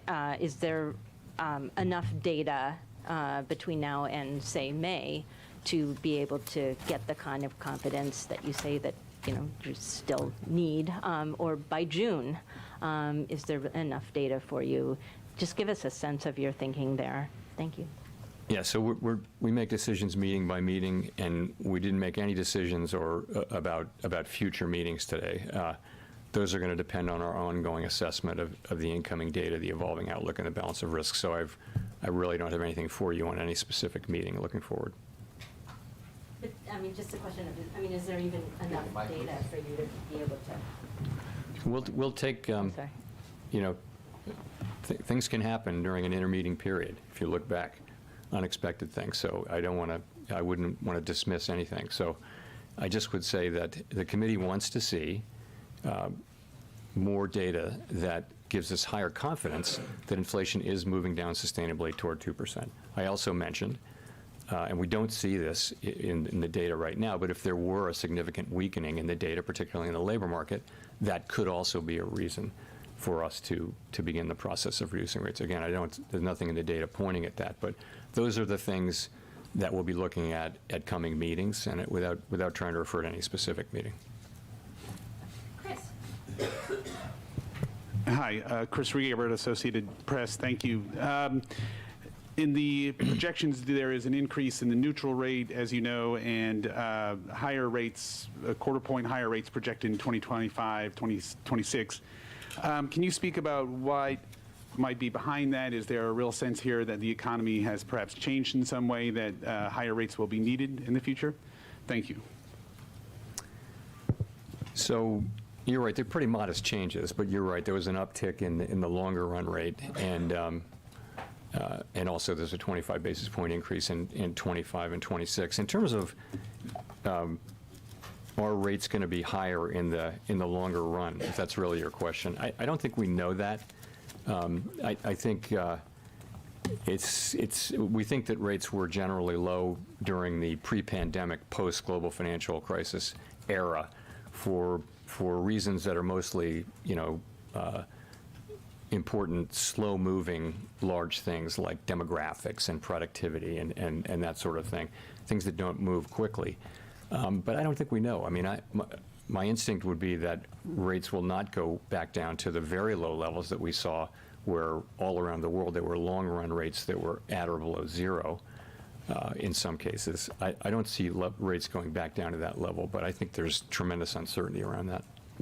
Great. And just a quick follow on the projections, you also have 2.6% core inflation for the end of this year. It's already at, or you mentioned it being 2.8 in February. I mean, that doesn't sound like much disinflation at all. So are you still confident, or the last press conference you sounded pretty optimistic you would get more confidence to the end of this year. Is it right to say that this suggests you're not seeing a lot of disinflation this year compared to what we've seen 2023 and so forth? I think that higher year-end number reflects the data we've seen so far this year, because you're now in this year. So I think that. Sorry, say your last part of your question again. Well, just are you still optimistic that you'll get the confidence you need this year? I think if you look at the SEP, what it says is that it is still likely in most people's view that we will achieve that confidence and that there will be rate cuts. But that's really going to depend on the incoming data. It is. The other thing is, in the second half of the year, you have some pretty low readings, so it might be harder to make progress as you move that 12-month window forward. Nonetheless, we're looking for data that confirm the kind of low readings that we had last year and give us a higher degree of confidence that what we saw was really inflation moving sustainably down to 2%, toward 2%.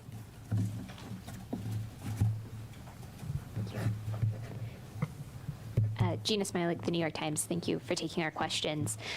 Per your comment to Ann that a weakening in the labor market would be a reason to potentially cut rates, or at least a consideration in making a rate cut, would continued strength in the labor market be a reason to hold off on rate cuts? And just in general, if labor supply continued to rebound in 2024 the way it did in 2023, what would stronger hiring and possibly stronger growth mean for the path forward on policy?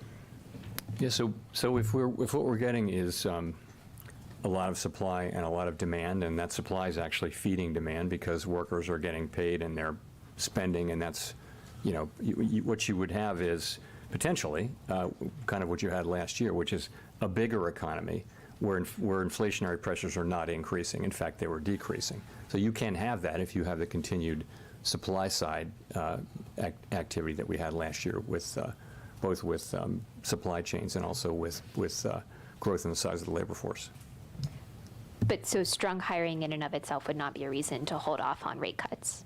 No, not all by itself, no. I mean, you saw last year very strong hiring and inflation coming down quickly.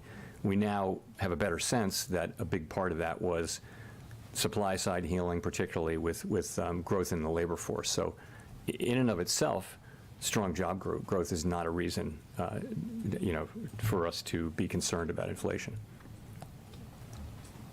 Neil. Hi, Chair Powell. Neil Irwin with Axios. How do you assess the state of financial conditions right now? And in particular, do you view the kind of easing in financial conditions since the fall as consistent and compatible with what you're trying to achieve on the inflation mandate?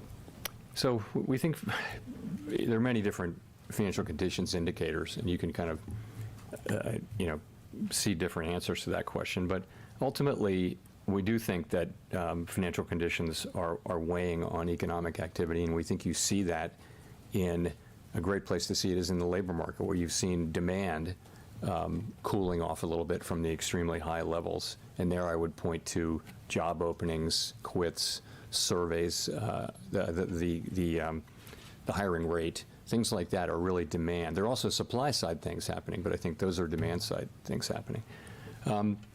We saw, that's been a question for a while. We did see progress on inflation last year, significant progress, despite, financial conditions sometimes being tighter, sometimes looser.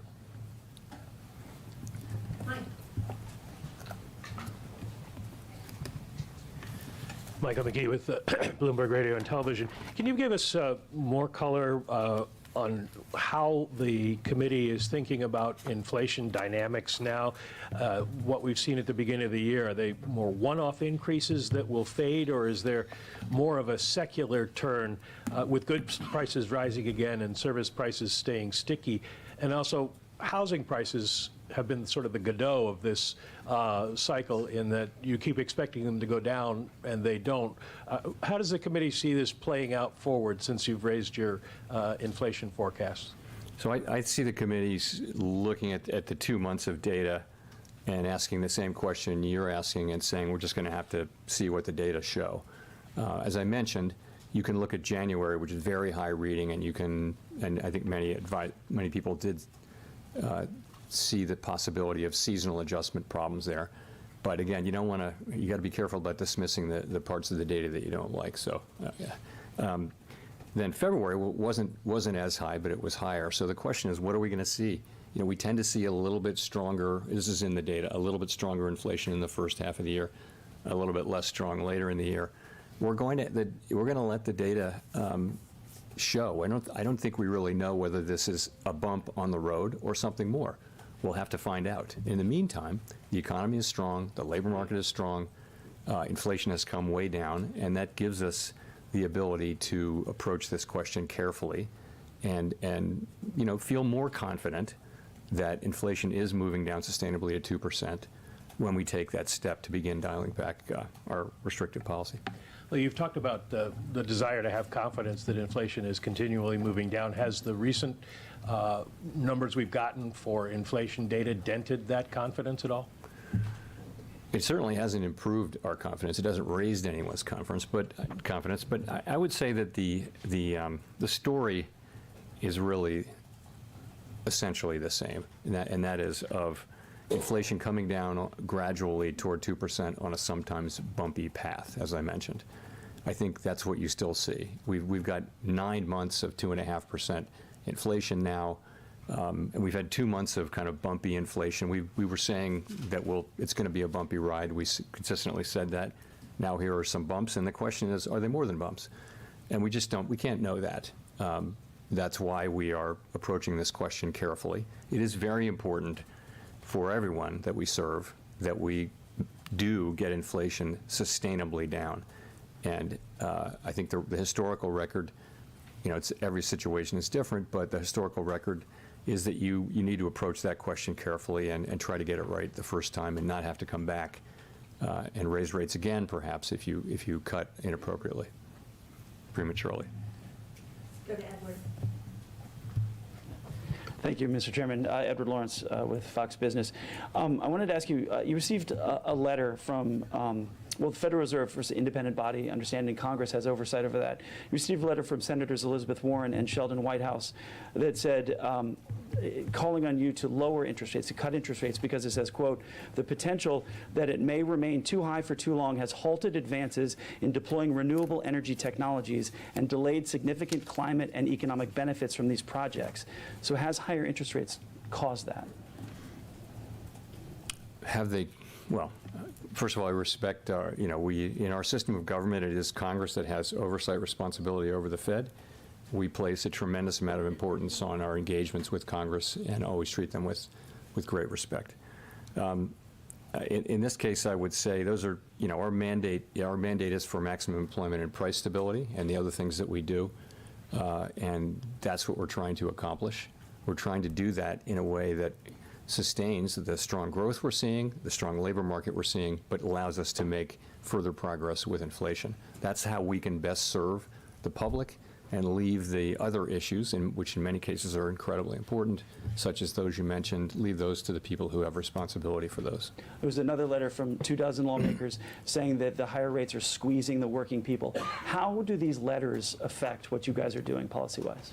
We receive these letters with respect, and we write careful responses and address concerns. We listen, again, because we're talking to the people who, in our system of government, have oversight over our activity. So but at the end of the day, we take that on board, but we have to make our judgments, and we have to stick to our knitting, which is maximum employment, price stability, supervise and regulate the banks, work on the payment system, the things that we do. Claire. Thank you. Claire Jones, Financial Times. Thanks a lot for the opportunity to ask a question. As chair of the FOMC, would you want to see unanimity on the committee or something close to it, meaning no more than one dissent before you begin cutting rates? Thank you. We're a very consensus-oriented organization, and we do try to achieve consensus and ideally unanimity. People do dissent. It's something that happens. Life goes on, and it's not a problem. We've always had dissents, and so you respect thoughtful dissents very much. It's like you may not agree with some arguments, but you really want to understand them. So you may read a book that takes a position that you have long opposed, just to understand that book. So I treat dissents with real respect as well. So Simon, one would be okay. Simon Rabinovich with The Economist. Can you hear me? Yes. Okay. Great. Obviously, inflation is some ways away from target. Unemployment, though, if you look at the projection for the full year, 4.0%. In February, we were already at 3.9%, so quite close to the median projection. Are you concerned at all that, notwithstanding the very strong jobs growth, that in fact there may be some cracks appearing in the employment market? You talked about a significant deterioration in the labor market being a condition for easing rates. What would constitute that in your books? Thank you. So we, of course, monitor it's one of our two goal variables. We all monitor the labor market very, very carefully, and I don't see those cracks today. And we follow all the possible stories that are out there about there being cracks. But the overall picture really is strong labor market. The extreme imbalances that we saw in the early parts of the pandemic recovery have mostly been resolved. You're seeing high job growth. You're seeing big increases in supply. You're seeing strong wage growth, but wage growth is gradually moderating down to more sustainable levels. In many, many respects, things are returning more to their state in 2019, which we can think of as normal for this purpose. That's job openings and quits, and surveys of workers and businesses are always interesting on this. How tight is how easy is it to find a job? How easy it is to find a worker? Those surveys have both come down. So the labor market's in good shape. You do see things like the low hiring rate, and people have made the argument that if layoffs were to increase, that would mean that the net would be fairly quick increases in unemployment. So that's something we're watching, but we're not seeing it. Of course, initial claims are very, very low, and if anything, have tracked down a little bit. So watching it carefully, don't see it. And when I say something, I use the term unexpected weakening in the labor market. So, we do expect the unemployment rate to, the forecast is that it would move up, I think, closer to what we see as the longer run sustainable level. That's just people's forecast, individual forecasts. But we're talking about something that's unexpected. That's where I'll leave it, though.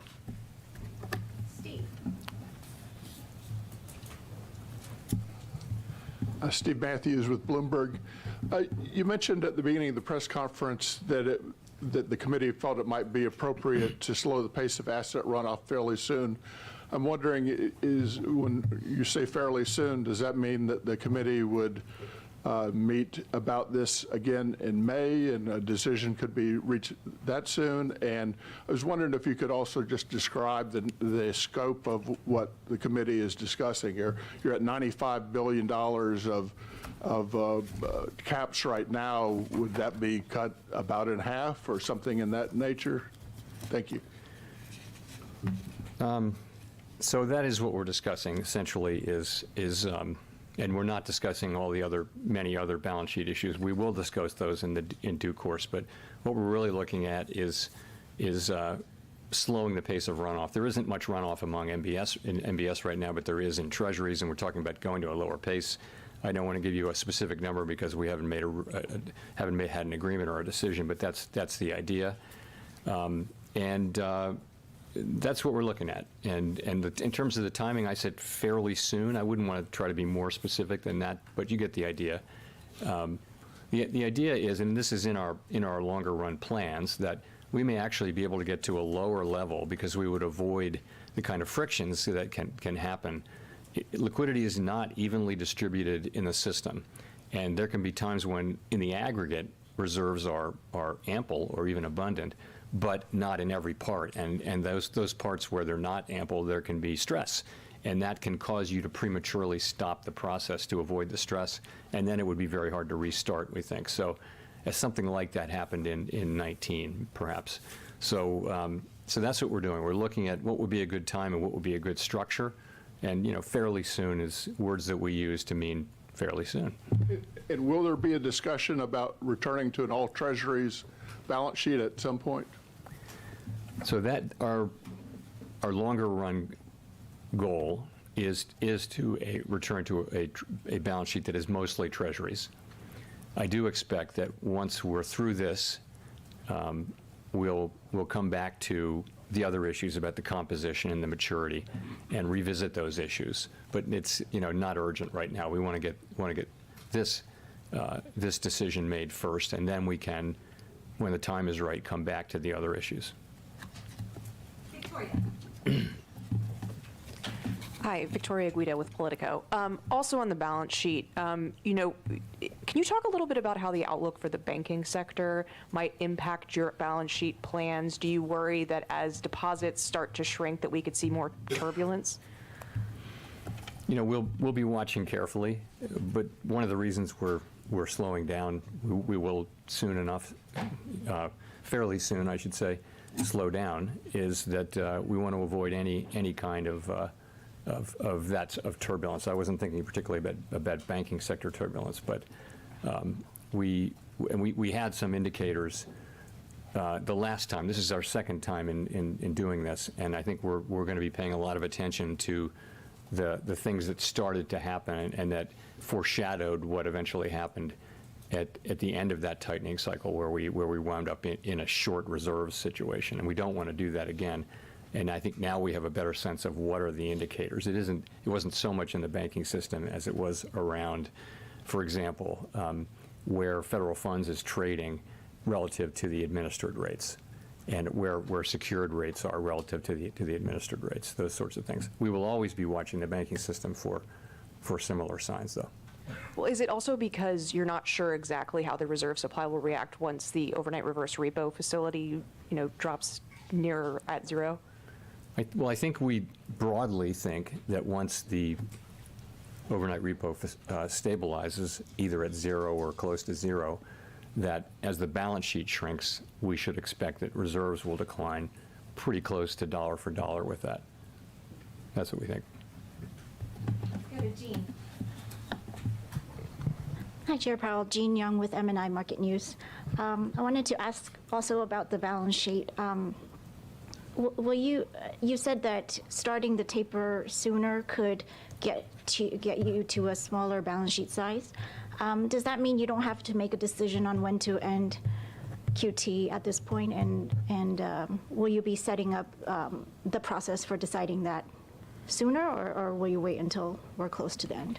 So it's sort of ironic that by going slower you can get farther, but that's the idea. The idea is that with a smoother transition, you'll run much less risk of kind of liquidity problems, which can grow into shocks and which can cause you to stop the process prematurely. So that's where, in terms of how it ends, we're going to be monitoring carefully money market conditions and asking ourselves what they're telling us about reserves. Are they, right now we would characterize them as abundant, and what we're aiming for is ample, and which is a little bit less than abundant, right? So there isn't there's not a dollar amount or a percent of GDP or anything like that where we think we have a really pretty clear understanding of that. We're going to be looking at what these, what's happening in money markets,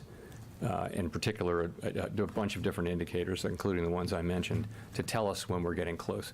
Then, though, you reach a point, ultimately, where you stop allowing the balance sheet to run off, but then, from that point, there's another period in which non-reserve liabilities grow organically, like currency, and that also shrinks the reserves at a very slow pace. So you have a slower pace of runoff, which we'll have fairly soon. Then you have another time where you effectively hold the balance sheet constant and allow non-reserve liabilities to expand, and then that ultimately brings you ideally in for, brings it into a nice easy landing at a level that is above what we think the lowest possible ample number would be. We're not trying for that. We want to have a cushion, a buffer, because we know that demand for reserves can be very volatile, and we don't want to, again, find ourselves in a situation where there aren't reserves. We have to turn around and buy assets and put reserves back in the banking system the way we did in 2019-20.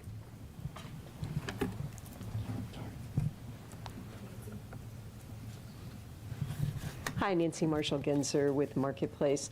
Chair Powell, you said you're waiting to become more confident that inflation is getting to your 2% goal before you cut rates. Can you just sum up more specifically what data you're looking at that would give you that confidence? Sure. So most importantly, we're looking at the incoming inflation data and the contents of it and what they're telling us. So that'll be, and also the various components. So obviously that's what we want. We want more confidence that inflation is coming down sustainably toward 2%. And I mean, of course, we'll also be looking at all the other things that are happening in the economy. We'll look at the totality of the data, including everything essentially, as we make that assessment. But the most important thing will be the inflation data that's coming in. Well, are there things that you would give more weight to, like wages? Wages is one thing. We don't. Our target is not wages. It's really inflation. But we would look to the fact that wages are still coming in very strong, but they've been wage increases. That is to say, wage increases have been quite strong, but they're gradually coming down to levels that are more sustainable over time, and that's what we want. We don't think that the inflation was not originally caused, I don't think, mostly by wages. That wasn't really the story. But we do think that to get inflation back down to 2% sustainably, we'd like to see, continuing gradual movement of wage increases at still high levels, but back down to levels that are more sustainable over time. Let's go to Greg. Thank you. Greg Robb from MarketWatch. Chair Powell, could you say at this meeting whether there were more officials who wanted to be careful and go slower about rates than were at the last meeting? Was there that sense of maybe it's smart to wait? Thanks. I guess I'd put it this way. If you look at the incoming inflation data that we've had for January and February, I think very broadly that suggests that we were right to wait until we're more confident. So I think I didn't hear anyone dismissing it as not information that we should look at or anything like that. So I think generally speaking, it does go in the direction of saying yes, it's appropriate for us to be careful as we approach this question. Brendan. Thanks, Chair Powell. Brendan Peterson with Punchbowl News. I wanted to ask you about central bank digital currency stuff. We've been hearing a lot from Republicans in Congress about what the Fed is or isn't doing in a digital dollar. But folks, I know you have said to Congress that you are going to wait for approval before the Fed does anything, launches anything. But folks like House Majority Whip Tom Emmer have said that the Fed is either actively researching or hiring personnel to study the implications of a CBDC. Can you give us any clarity on what the Fed is doing right now on a digital dollar? Sure. So I think we've been pretty transparent on this, but I'll try harder. So we are not getting ready to, we haven't proposed, we haven't come to a conclusion that we should propose or anything like that, that Congress consider legislation to authorize a digital dollar. And it would take legislation by Congress signed by the President to give us the ability to do what we think of as a CBDC, which is really a retail CBDC with the public of it. So we're just a long, long way from that. What we are doing, and I think what every major central bank is doing, is we're trying to stay in the frontiers of what's going on in digital finance. And it has many, many different areas. It has applications in wholesale finance, in the payment system. And so to serve the public, these issues have become very front burner in the last 5 or 6 years. We need to be knowledgeable about all that. So we actually do have people trying to understand things that are, but it's wrong to say that we're working on a CBDC and then we've secretly got a lab here where we've got one and we're just going to spring it on Congress at the right moment. We don't. I haven't at all in my own mind made a decision that I think this is something the U.S. should be doing. I just think it's something we need to understand, and we do have people who are keeping up with that as part of the broader payments landscape. That's how I would characterize it. Mark.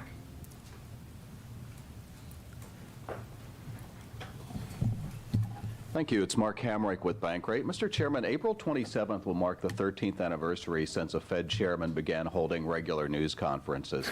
How important has that higher transparency been in your view, both for the proper functioning of the central bank and also in accomplishing your mission? And is there more that you and your colleagues can do on the transparency front, and what might that look like?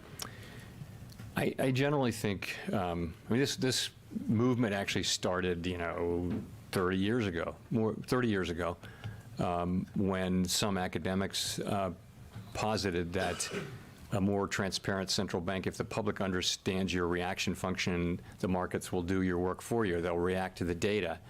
And so it all happens that way. And so there's been a march toward greater and greater transparency. And that certainly Chairman Bernanke advanced that, so Chairman Greenspan did, Chair Yellen did.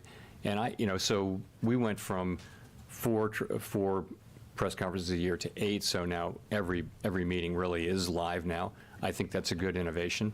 I wouldn't want to turn it back. We also have done a bunch of other things.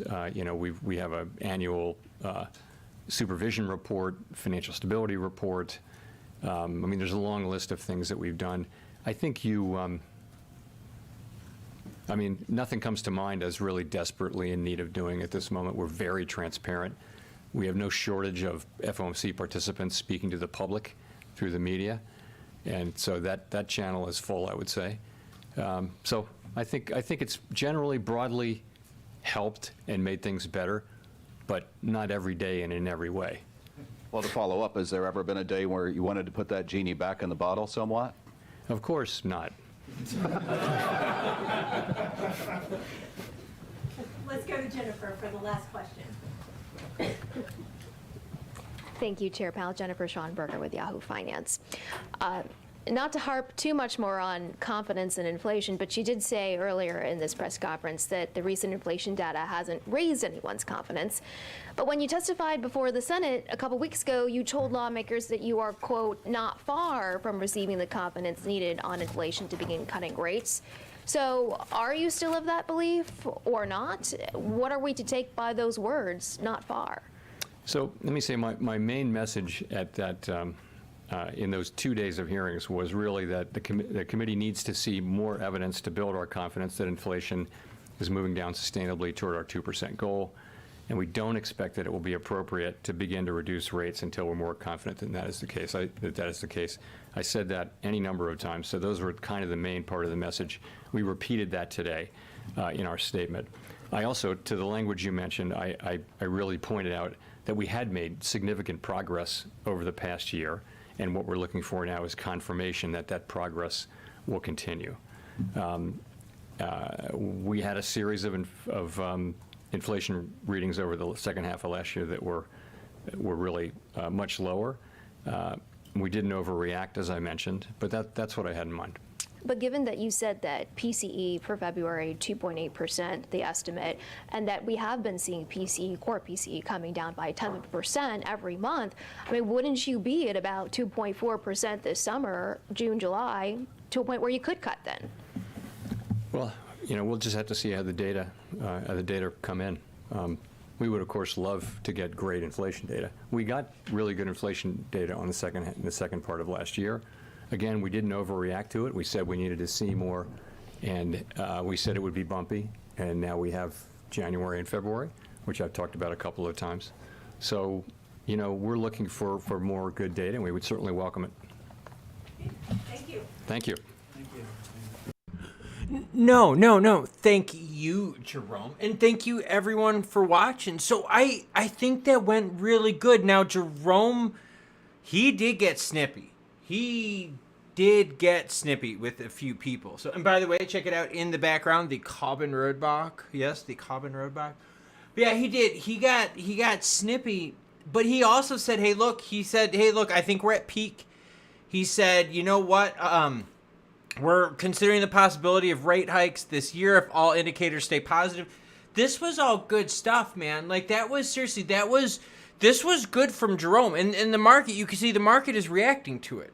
The market's reacting to him not being a total, like, just negative Nancy about the stuff. So I think this went good. I do. I really think this went good. I think we got to be honest with each other. I think that you have to start looking at this data here. All this is linked down below. This is expectations for rate cuts. Moshtaba said that rate cuts in July. Yeah, we're thinking July contract. There's a chance for June, but, you know, big beef in July. We like that one. V Stone says, you helped me open my eyes to what goes on with Ripple. Keep the truth coming. I appreciate it. I bring the truth, whether it's good or bad, happy or sad, because it's important. You know what I mean? It's totally important to do it. Yates Doan says, the closer to November, we will see a slight decrease. Dude, that I think about that a lot. I really think about the idea of a rate cut right around that September time. Think of what they would do, July or September. A rate cut then right before the elections, more so the September effect. That would be nuts, man. Could you imagine that? Could you imagine in the September contract, Jerome's like, this is going to be the first one. This is going to be the first hit. I mean, dude, that's crazy. And Jerome spreading hopium. Yeah, did y'all catch what Jerome said? Jerome said, you know what? We're not even thinking of a CBDC. In fact, Jerome says a CBDC would not be a good thing because he doesn't like how governments use it. Like that, like Jerome has been very obvious. Jerome is not a CBDC fan. All right? Not a CBDC fan. But yeah, the markets reacted positive. The markets reacted exactly what we said. So for those of you that watched this live stream in the beginning, what did I say? I said the expectations are, right, that Jerome Powell and the Fed are going to pause. I said that it also depends on if he's going to be hawkish or dovish.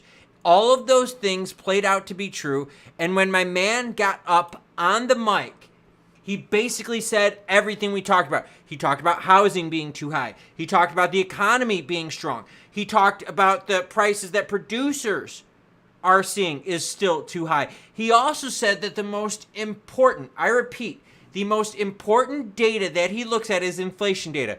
Why do you think we covered this and inflation data on the channel? Because if you get juicy inflation data, that really starts moving the markets. Juicy inflation data, right? Means we could start lowering rates, which means venture capitalists can come back in. True Dukel says he's trying to get back in our good graces. Yeah, I mean, like, dude, like he was, this was the most positive I have ever seen this man in the entirety of like the last like couple years. By far, this is the most positive I've ever seen him. And I think he's right. I think Jerome's big fears are what our big fears are, that if housing stays crazy expensive, you're going to have big problems. If energy stays expensive, you're going to have big problems. And what you're seeing is more of a divide in the economy than anything. You're seeing much more in the upper class and much more in the lower. Like, you're just seeing the middle not even get squeezed out because it's not really there. You're just seeing the gap between the upper and lower just show up more and more and more. And the reason that gap is getting higher is because they're going to keep rates higher for longer. So, yeah, I think today was a really good day. I think this was the best we could have expected from him. I think this is the best, considering that when we look at inflation data, I got UK inflation data up on the screen, but when we look at inflation data, it's still been way too high. Way too high. Yeah, looking for her. I know I should ask for, I should find out where is her question. I should, right? But I think that's good. I think this was honestly what I guess what we could have, best case scenario, right? I mean, I do. I think that we really felt good about all this. I think we really felt good. There we go. There's Jenna. I think we felt really good about all of this. I mean, it's just housing. If housing can break, I think we're going to be set, everyone. Mucho Nacho says, do you think a housing bubble pop will be the rate cut catalyst going into winter lower inventory? Well, you have very low inventory right now, but the problem you have, though, is that with that low inventory, you're still having, like, battles for price, man. You're having multiple offers. You're having cash offers. There's still a lot of players with cash on the table. There are still a lot of players with cash on the table. So once that cash kind of comes off the table and we have to start relying more and more on loans, then you can see the housing action go. But for right now, think about it. There's so low inventory, right? So you have supply way down. The demand is still there. There's still people making good wages right now. So, I mean, I don't know. It's true. It's housing has to break. And we have to find a way to get around that. If housing doesn't break, then we're just stuck for a while. We're just stuck for a while. And that's the truth of it. And I don't like that. I really don't like that because housing can mess things up really bad. High housing can mess things up for a long, long time. What's interesting about all of this that's happening right now price-wise is when you look out over the last day, yeah, you see some greens, you see some deep reds, but it's the majority of green. And that's good. And I think the market is reacting towards what he said. They're reacting towards the data. It's just, right now there's still too much cash. 2024, there's still too much cash and not enough supply. 2025, maybe we'll get lucky and see an increase in supply of housing, which would then drain a lot more cash floating around in the market. But you would need more supply. How many people want to sell their house right now only to buy another house with like 7% interest rate? Like, even if you're hoping to refinance, and we know that you could play that game, your refinance window isn't going to be juicy for a couple more years because rates are so astronomically high now relative to what they have been that there's so many people with loans in like the 3 to 4% range that they're not going to want to pay the 7% juice. I mean, that's a really, really important factor that we have to consider, is that the majority of homeowners right now, people right that are talking about their home loans, their home loan rates are 3 to 4%. So if they sell their house, yeah, awesome, they're making money. They're selling their house because it's going to be a higher price. But now they're going to buy another expensive house. And on top of buying another expensive house, what's going to happen is you're going to pay 7% juice on that. That's too much. Too much. Simone says he sounded like things are under control, but is it really? Guess we'll have to see. Simone, and I think that's true. He was more optimistic than I think what we all were thinking he was going to be. We can sense that Jerome is going to be more optimistic because we are breaking through inflation, right? We are past peak inflation. I think we all can say that the worst is behind us, okay? But he seemed maybe more optimistic than what the data was telling us. So really, really good observation. All right, let's see. Where am I at here? Steve Cameron Productions says BTC needs to break 65.8 for the next move to 69K. And that's what we're all looking for. Can BTC make another move, right, and bring the market with it? That's the honest truth right there. Can BTC bring the next move to the market, or have we run out of steam? Have we run out of traditional finance money wanting to get in and dip their toes in the crypto water with BTC ETFs? Right? Is that the deal right now? I think you have to keep that in mind. And like I said, pay attention to those plot charts. They're up on the screen somewhere right over. Give me a second here.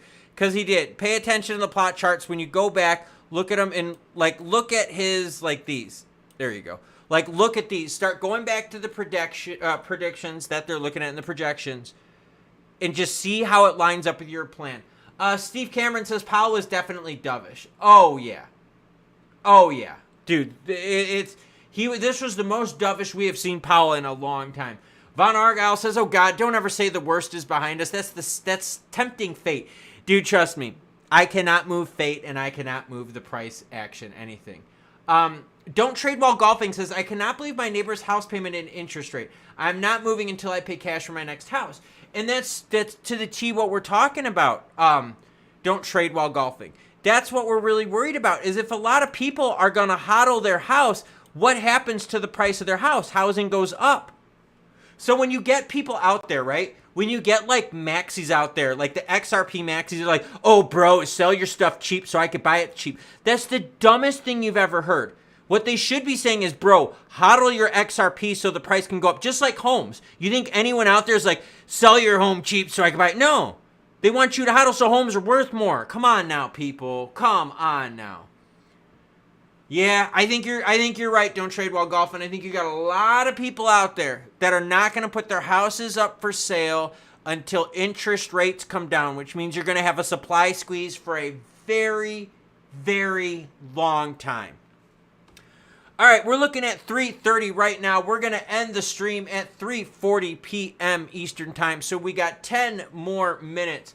If you got any questions or comments, now is the time to fire it up. You got 10 minutes, everyone. Let me get a quick drink right here. A little bit of electrolytes, juiciness, everyone. Whew, all right. So we've covered a whole bunch of stuff today. Let's just go through it, and once a question comes, I'll help you out. You got Ripple and the SEC agreeing to redact information in the remedies briefing. That is not good at all. You got FOMC was expected to pause, and they did, a 99% chance. You got it. Simone says, thanks a million, Klaus. I'll see you next time. Well, of course, Simone, you're always welcome here. Thank you so much. Thank you so much. Glenn says, goodbye, people. See you next time. Oh, thank you. Thanks, Klaus. The train. Yes, the train. The train's leaving the station, but she's coming back, ain't she? Yep, there's the train coming back. I know. You got some of our favorites just being laggards in the market. You got BTC still trying to hold on. It's a pretty healthy looking chart for BTC here. All right, I kind of like it. You got McHenry who threatened Gensler. Oh, I'm going to subpoena you. He didn't do a darn thing, and you saw how that went.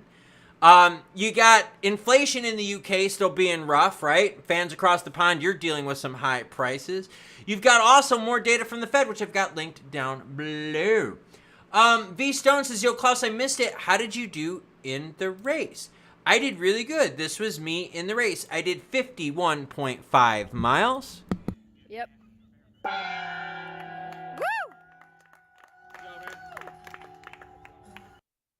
Yep.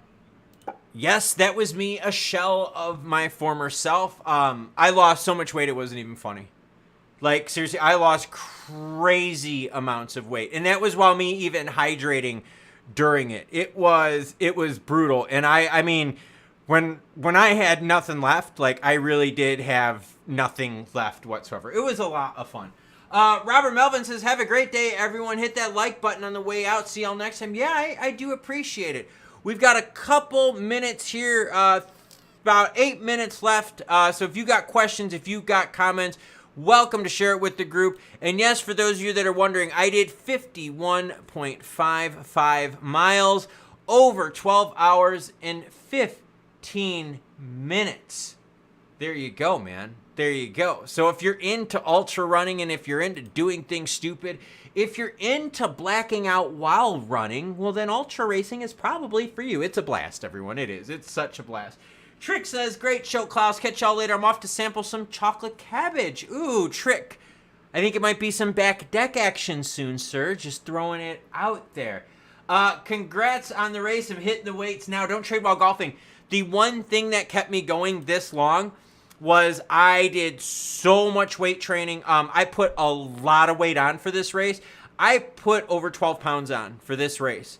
And I put it on because I knew I was going to lose it during the race.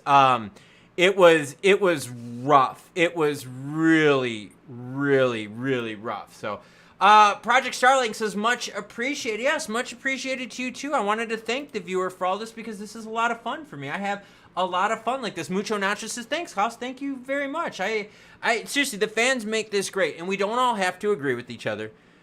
But it is nice, right, to have different opinions, to go somewhere, share it, not get ridiculed about it, and be able to learn from each other. Ryan Copeland says, you skipped my question. What's your question, Ryan? Hear me out, my guy. What is your question? But yeah, so that's what we got going on now. If you got any questions or comments, hit me up. We got 6 minutes left, and then we're going to be ending the stream. Basically, everything that we talked about in the beginning came true. That's why we follow the data. And if you missed the beginning of the live stream, as soon as these streams are over, they are going to be in the live stream folder for you to play it back from the beginning. So don't worry if you missed stuff out. If you wanted to rewatch it, it is going to be uploaded as soon as this stream ends. I just have to buffer the video, and then boom, she good to go. Ryan says, do you hold XRP? Does it matter, Ryan? I mean, think about it. Does it really matter if I hold XRP or not? Right? Think about that.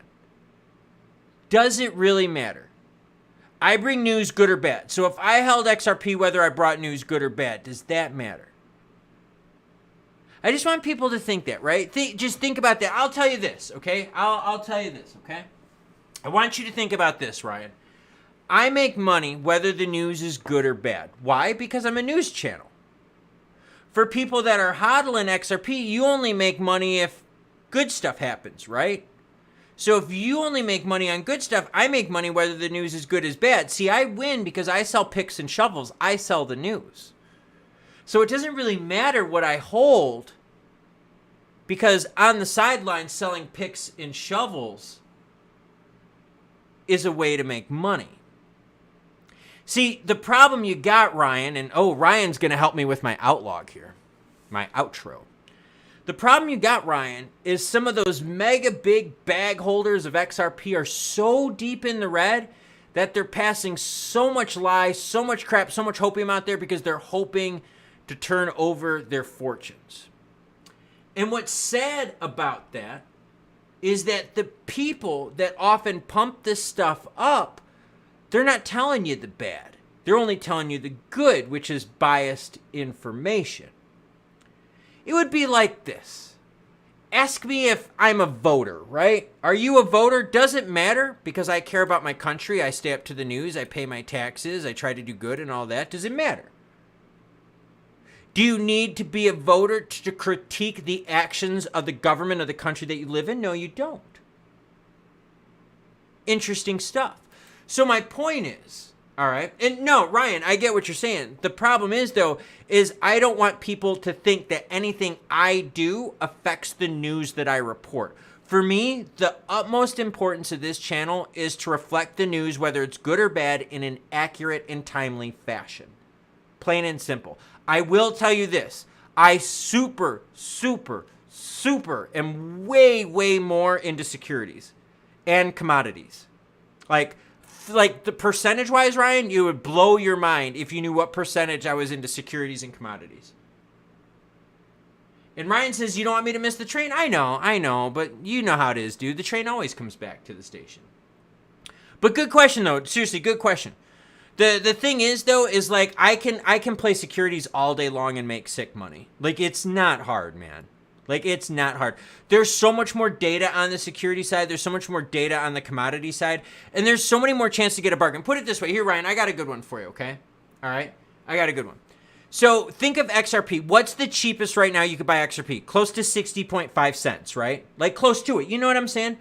What's the cheapest you could buy gold right now? Well, I could go to an auction and I can pay 80 cents to the dollar. I can get a discount. What's the cheapest you can buy a house? I can buy certain houses under market value, put some money in, and still be good.